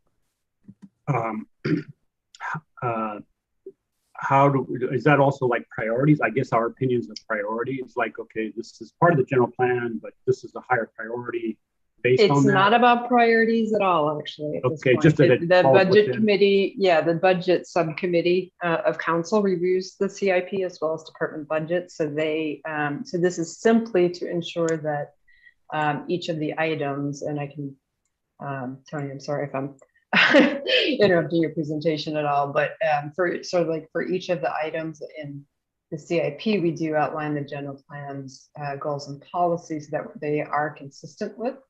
Not everybody does that in their CIP, but the format of ours is wonderful. And Tony's and I worked to make sure that those are all identified for you. But this is your opportunity to review the projects and determine whether or not these are all consistent with the general plan policies. So could you give us an example of, say, something that wouldn't be consistent that we want to look for? Oh, that's a good one. Something like removing pedestrian structures and increasing vehicle lanes. Got it. Okay. So removing sidewalks to widen a road. Okay. Okay. Thank you. Good example on the spot. I don't think so. I think you like that one. Nice work. Okay. Sorry, but you continue. Do you have more? No, with that, I think I will hand it off to Tony. Okay, so we'll open up for any questions or clarifications or anything, but after Tony's, go ahead, Tony. Thank you for being with us. Good evening, commissioners. My name is Tony Bertolero, and I'm an engineering consultant with GHD. And my role is to help the city with the capital improvement program. And before you is a general plan consistency for the fiscal year 2022-23 capital improvement plan. The capital improvement program is a 5-year program. However, the council typically only adopts a budget for the first year of the 5-year program. And so we call that the 2022-23 capital improvement plan. And Carrie, I had asked if you can put a table up on the screen if you can. Okay, and so this is, I don't know if you can all see this, but basically this is a listing of all the 2022-23 projects. So this is just the first year plan. And so the way the CIP budget is categorized is it goes by those categories that you see in blue. And so that's how they are listed in the budget as well. And before I get too far into this, I did want to mention that there's a typo on this table that I just noticed that I didn't have time to correct. And that is, if you look under the CDBG projects, if you look at the City Hall ADA upgrades, that proposed budget is actually $131,700. Anyway, I just thought I'd point that out because it's inconsistent with the CIP report that you have. But anyway, I'll get that corrected when we take this to council. And as Carrie mentioned, this will be heard at the council meeting of July 5. And so before they can actually move to adopt this budget, the Planning Commission by state regulation has to make a finding that these projects are consistent with the general plan. And so one of the things that I wanted to mention is that most of these, the majority of these projects were really carryovers from last year. And so I know that the budget subcommittee just wanted to focus on the new projects. They didn't want to rehash projects that have already been approved and that, you know, we're just carrying over because either they're in progress or perhaps we didn't have an opportunity to get them started last year. And so we're starting them this year. And so there's a column in there that says new. And so if you can look at those are the ones that have been identified as the new projects. And so anyway, with that, you can scroll down this list. Another way to look at it, if you have the CIP budget, there's a table of contents, and it also identifies all the projects there, as well as the, there you go. And you can see that the new projects are also highlighted in the table of contents. And I think there are a few new projects in here. I don't know if anyone had any questions on the new projects. But if there's any particular project that you had any question about, I'd be happy to answer your questions on that. Maybe you could scroll to the next page. There you go. And so these are all, a lot of them have to do with Bodega Avenue projects. We also have the Palm Avenue Street improvements, which is a one-way, turning Palm Avenue into a one-way street. And there was also another project called the South Main Parklet project, which was under the Parks project. That's a new project. However, this is a project that the Budget Committee struggled with. It was a big public hearing, public meeting on this item. And so it was council at the time asked that this parklet be included in the CIP budget. However, we've been getting some direction from Caltrans on what they're planning to do on parklets, and so we'll have that discussion with council at the budget committee. At the budget hearing, because we're finding out that Caltrans is not supportive of these parklets on on state right of way, and so that item is going to be up for discussion at the council level.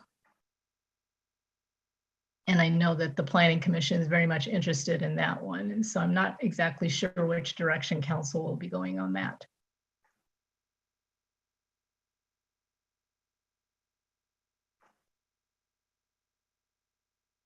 And for the commission, I know you are pretty diligent on your packets. Would you like us to go through the new projects? Because obviously you made the general plan consistency would be the same for the projects that you determined last year. And we could just, but otherwise we can just ask if there are any questions on these. Commissioner Fritz? Yeah, I had a couple questions. So there's the one that's it's unfortunate to hear about the parklets, but anyway, because I'm a big proponent of the parklets, I'm advocate for the parklets, but I guess the questions I actually have are, there's and I can't remember if this is a new item or not, but there's one of the items is about undergrounding utilities. And in the description of that item, it discussed, there's like a $6,000 a year penalty because we don't have an undergrounding district or something like that. What is that about? And is there, like, how do you go about creating an undergrounding district that we wouldn't be losing that money? What actually happens, and that is correct. Right now, PG&E has what's called Rule 20A monies that the city currently has about $1 million in this Rule 20A. And they recently passed I don't know, I guess PG&E passed a regulation that states that if you do not have an undergrounding district, which means you have not formally formed an undergrounding district, that's similar to saying like a landscape and lighting district. You actually have a district that's going to be identified as going to be undergrounding the overhead power utilities. And so if you do not have one set up, then PG&E, I believe it's around December, if you haven't done that by December, then they will take away $6,000 as each December and put it into another pot of money for other districts that have been formed. Because undergrounding districts is a very costly thing to do. And there's always never enough money to be able to do a viable project. And so people are always asking for additional money. So that's what that is. And so it's $1 million is a lot of money. And I think certainly the city has some opportunities there. We were looking at Bodega Avenue. Parts of Bodega Avenue have already been undergrounded, but there's other, as you head further west, it has not been undergrounded. So that's one of the areas that we're looking at. There might be others. I think Petaluma Avenue was identified. It's a pretty big process to create an undergrounding district because obviously, first of all, we have to identify which is the most feasible. We'd have to work that out with PG&E as well. And then we would look at different options as to which roadways would be the best or the most opportune for the city. And then we would bring that to council. They would identify which district would be formed. And then there's actually, a public hearing. And it's quite a process. We're looking at 2024 to 25. And so perhaps starting around 2023, we'd be starting our discussions with PG&E and then bringing that forward to council later in 2023, 24. Okay. I also had a question about the new project to work with the Sonoma County Land Trust to purchase market rate homes. Just kind of, hence, again, it's a new project, so I haven't seen it before, so I was curious about it. Sure. And it seems like the $400,000 is not enough to buy anything in Sebastopol. So I'm wondering, where the other money comes from. So this is, so the Housing Land Trust has actually worked with the city of Roanoke Park already to do this. They have received a community development block grant funding. So there's additional funding potentially we would apply for through grants. So what happens is you purchase a market rate property, and so that may be a home or a duplex or something like that, place a deed restriction on it, and then resell it to, whether it's a moderate or low-income household. I do know that they've had some issues with Roanoke Park, working with Roanoke Park just because of the housing market. However, things are starting to cool off. That might actually help a program like this, but it is sort of recognizing that retaining housing resources at an affordable level is an important part of our housing. This is actually going to be I have the admin draft of the draft housing element, and it's coming to you on July 26th. So for presentation, but it will be one of the draft policies in that. In our current housing element, we have goals regarding preserving housing resources. But the reason it's not so much is because you're reselling the property. And so you're not actually holding on to the property. You're simply deed restricting it and then selling it. And so there is a cost to that, because obviously it's, you might be buying at a market and then, or with a seller who's interested in sort of paying it forward or something like that. But you're still selling the property on the outcome. So it's not as much as a full property purchase would be. Understood. I got it. Makes sense. And then regarding the Burbank Farm restroom, the write-up was a little confusing because I think maybe there was like a typo or something, because it sounded like we got the grant, but then we were waiting to see if we got the grant. So just wondering, did we get the grant to do that? Like Yeah. the city that the city applied for and was awarded, and then we have not heard if it was awarded. I can talk with him because this is actually what I called Tony. So I actually sit on the Sonoma County Community Development Commission, which votes on the CDBG grants as well as some other home grants and housing related grants. And what happens is they came to us with the list of projects. We held the public hearing and the notification procedure. At the next meeting, we, as a Community Development Commission and City and Towns Advisory Committee, approved the project and all of the other projects that were on the list for approval. And so it needs to go to the Board of Supervisors for their final, we're advisory, but they generally approve it on consent. So I don't know if that has happened yet. And Tony, I don't know if you've been notified about that from the CDC or not. I have not been notified yet. Okay, so I don't know if that vote has happened yet. I think it is required to happen in June because there's always a deadline for us at the cities and towns to get it done by a certain time. So it gets to the Board of Supervisors by a certain time. So, so I'm not sure on that last step, but they generally, take the committee's recommendations. Got it. Okay, thanks for the clarification. And then I'm just wondering, where are we in the Ives Park repaving process?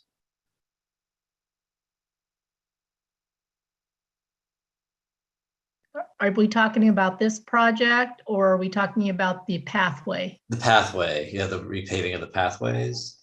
Yes. What happened with the repaving of do you want to speak about that one too, Carrie?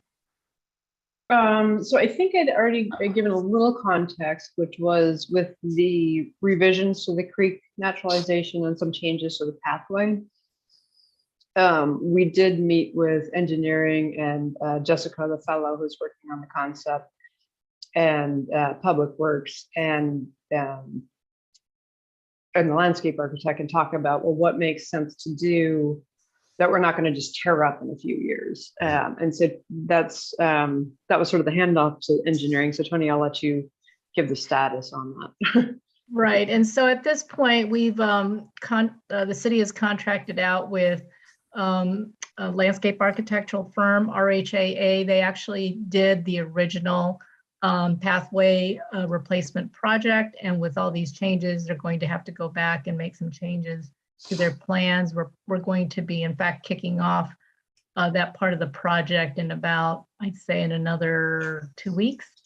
And I think the changes won't be too significant, too difficult for them to design, since they did the full design in the first place. And so they're simply modifying their plans. And so we hope that the plans could be completed and the project would be going to council for approval of the plans and specifications. My hope is around August. And so it will be, construction will start maybe later this year. Correct. It'll be this year. Okay, yeah. Great. Probably after baseball season. No, and I think there's also a portion of it that is along the creek where we will be removing that. And Tony, is that going to be part of that CIP or is that going to be done separately? Are you talking about the trees? That the asphalt by the area by the trees, that was the tree hazard. Yeah, my understanding is that Public Works will be doing some pre-work, if you will. They'll be removing the trees beforehand.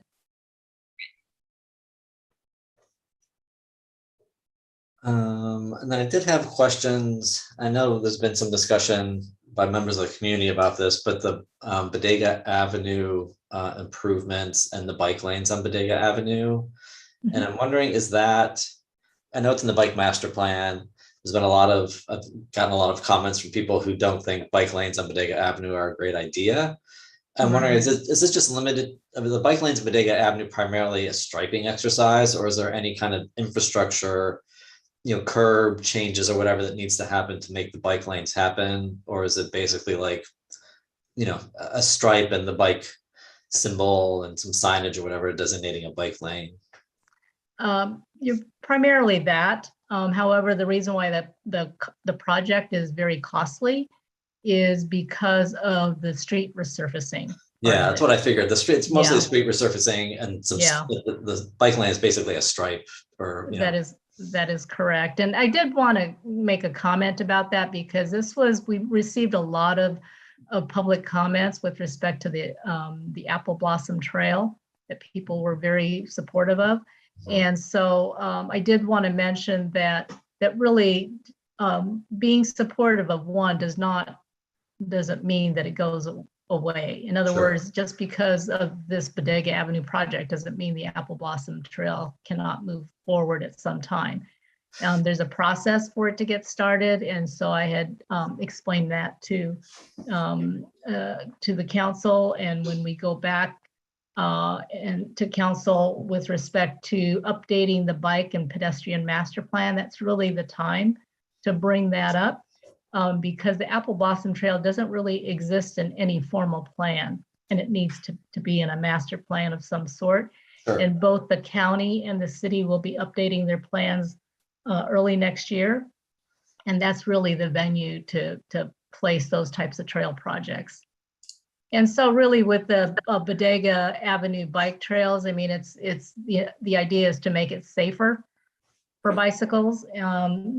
Having the bike lanes is better than not having the bike lanes. And just because we have them there doesn't mean there can't be alternative routes such as the Apple Blossom Trail. Thanks. I think, yeah, I think that's all my questions for A couple questions. So with the, going back to the bodega, I think the bike lane is required because they got funding for, I believe, to repave it.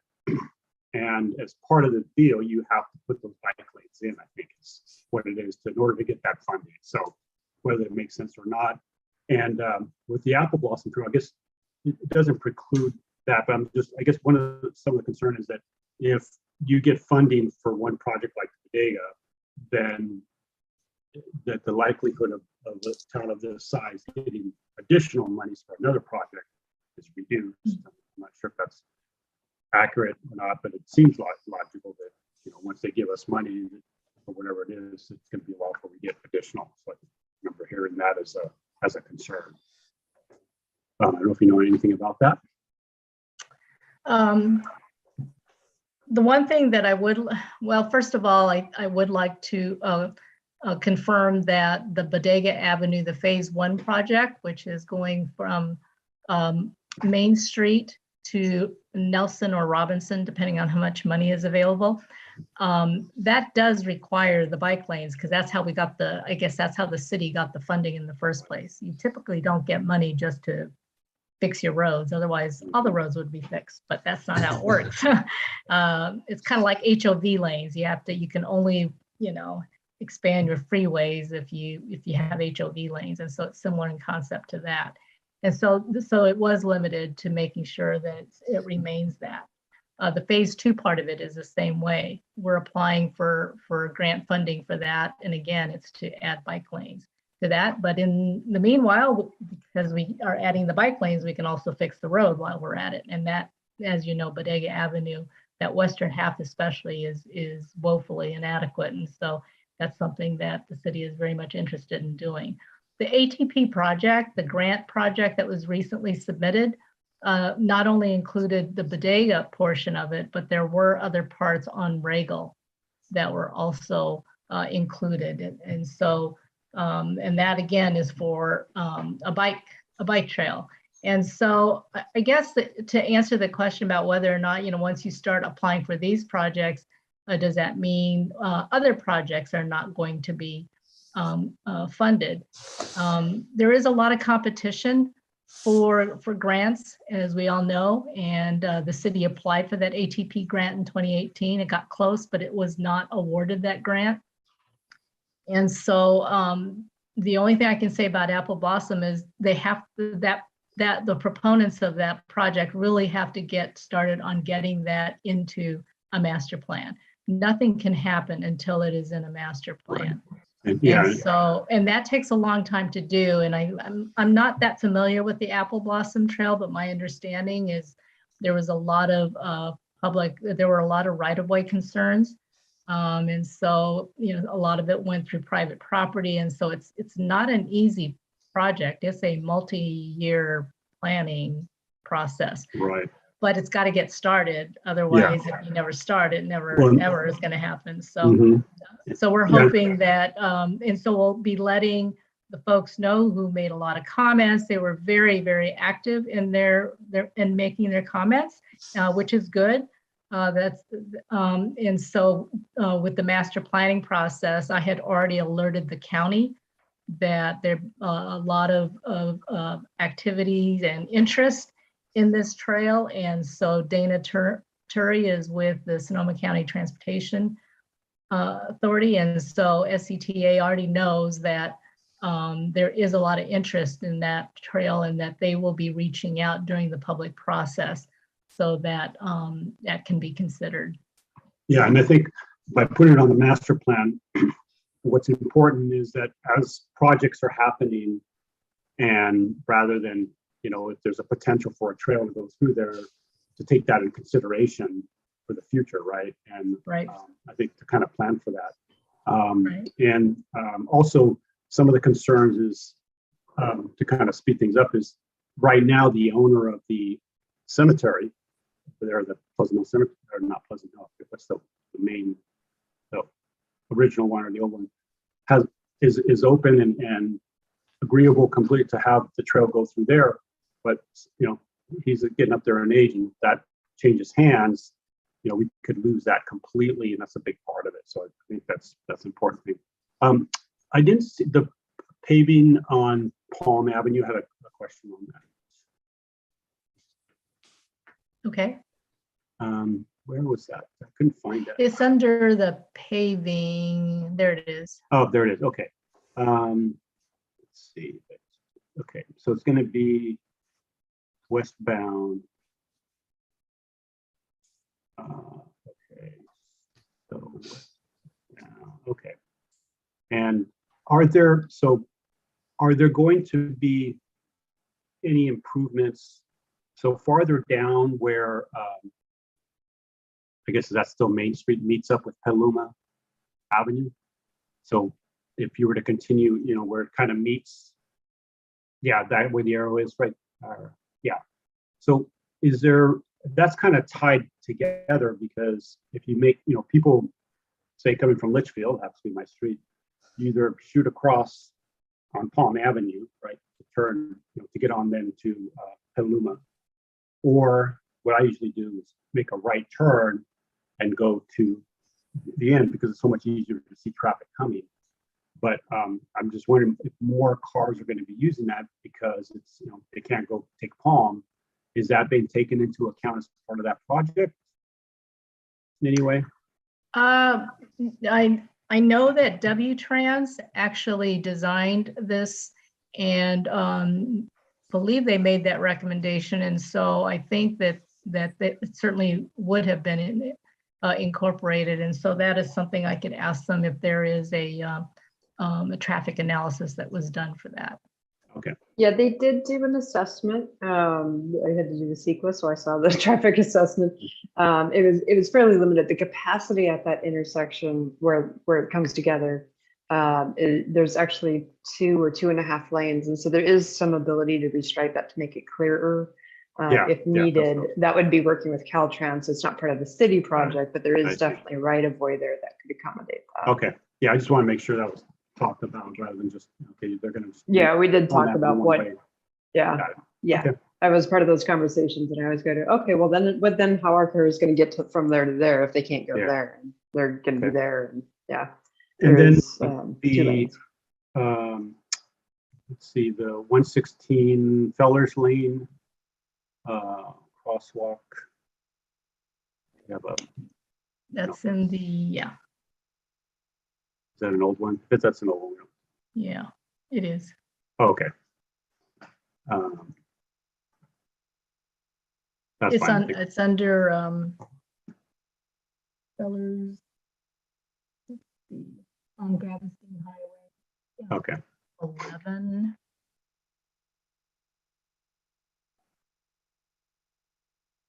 There you go. One up. Oh, one more up. Sorry, I gave you the wrong page number. Was it Fellers Lane? Oh, there. I'm sorry. You're That's right. I saw undergrounding, and so okay. Okay, yeah, I couldn't really see that. So there is no. Let's see what? Yeah, couldn't really tell what they're going to do there. They're adding, right? They're adding. Yes, they're adding some flashing lights at the crosswalk. And when I say they, I mean Caltrans. I put it in here. It's not actually going to be a city project, but I thought it would be helpful to have it in here because the city would be advocating or in supporting Caltrans on adding this, because a lot of the crossings on State Highway have been installed by the city with city funds. And so this one would actually be paid for by Caltrans. And so is this a new crosswalk, or are they just adding lights to the existing crosswalk that's down by, I think, Papa's and Pollo down there? It should just be adding the lights. Okay. It'll be, then when they say adding in, it'll be a new, they said a new pedestrian crosswalk on the north leg. And so I think it's a new crosswalk because there should be a crosswalk. The one further down already has lights, I believe. Yeah. Oh, yeah, that's right. the one at the, So I think this is an entirely new crosswalk. Yeah, Okay. it does That say would go by it says hand line, new right? pedestrian crosswalk. Yeah. Yeah, by hand okay. line. Yeah, got it. Okay, yeah, I just want. Right, this Okay. is Feller's Lane right there. Yeah. Okay, that's all the But questions. it's far down the road because these shop projects, they're Caltrans projects, so they take forever, so. Okay. But we actually, they applied for the shop for this fiscal year and it didn't make the priority list. And so it's going to be put on the list again for hopefully for next year. Great, thank you. Anyone else? Questions on this? And I guess we would want a motion, right, to, right, or do we?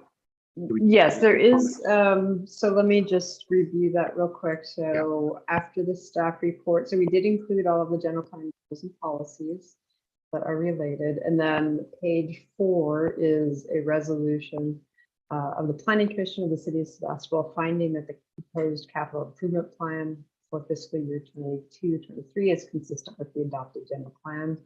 And that does include those policies in that resolution. So that is what we are asking to adopt today.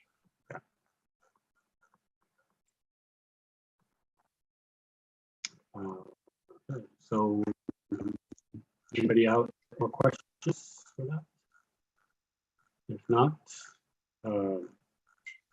motion or? You open the public hearing? Any Oh, public? thank you very much. Yes. Any members of the public would like to speak on this agenda item? Okay, I am not seeing anyone, and I have not received any public comments for this item. Okay. Tony, I assume you have not either. Okay, thanks for the reminder from the parliamentarian. And now bring it back for motion or any further questions. I move that we adopt the resolution to adopt or state that or find that the proposed capital improvement plan for 22-23 is consistent with our adopted general plan. Okay, second, anyone second?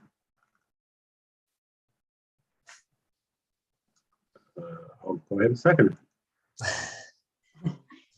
All right, we have a motion and a second. I will assume there's no further comment and proceed to vote. Commissioner Kelly. Aye. Commissioner Burns.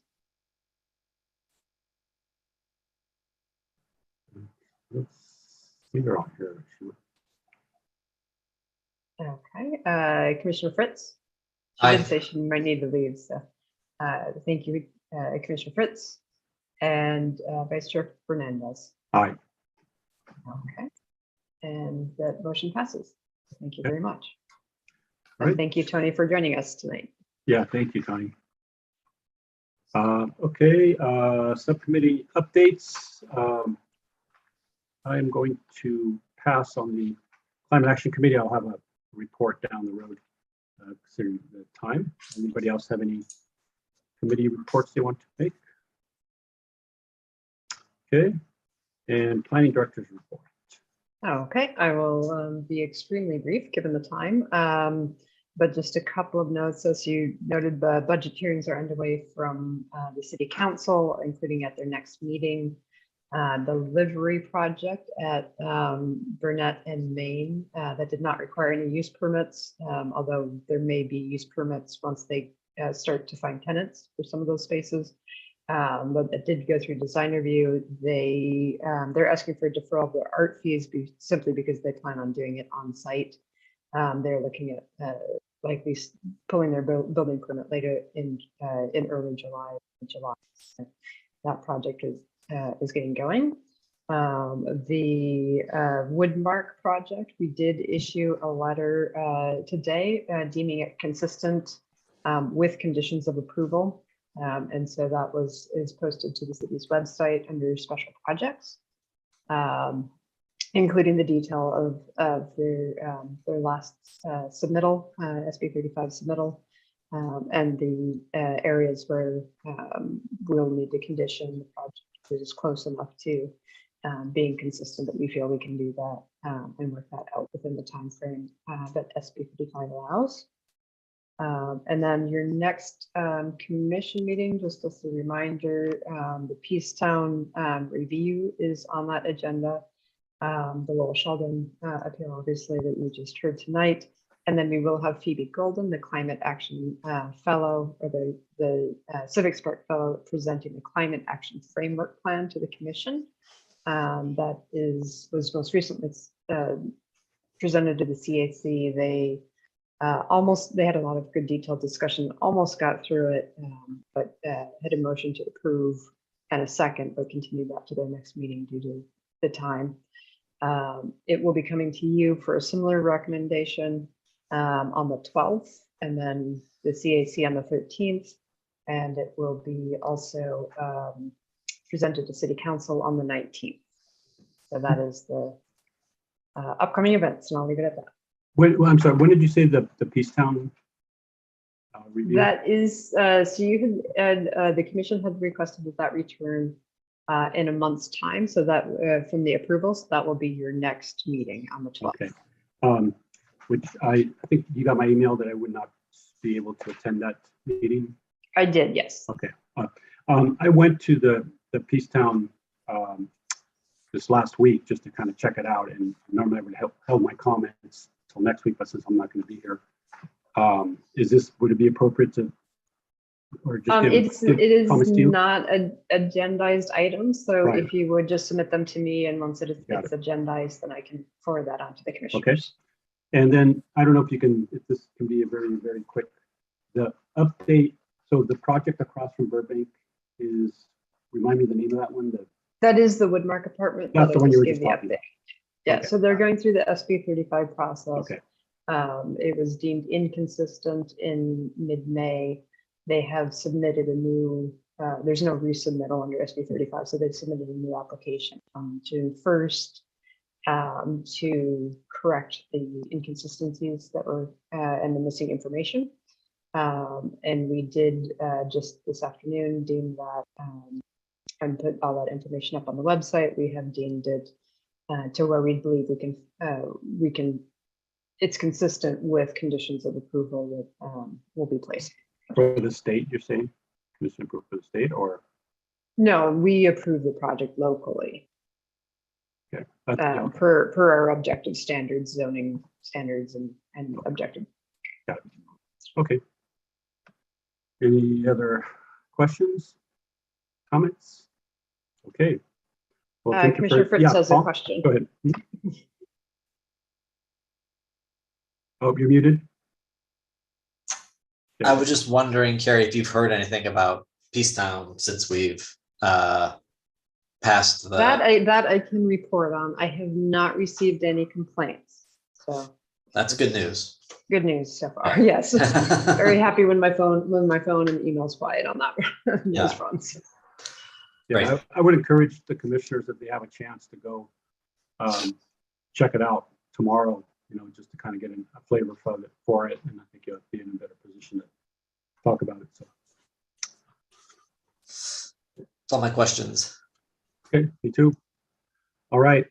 Really appreciate everyone's patience, great comments and deliberation on heavy agenda items. So thank you for all of that. And I'm glad you're on our side. All right. Yes, thank you all for your service. Great. I will adjourn the meeting. Thank you. Everybody have a good night. Thank you.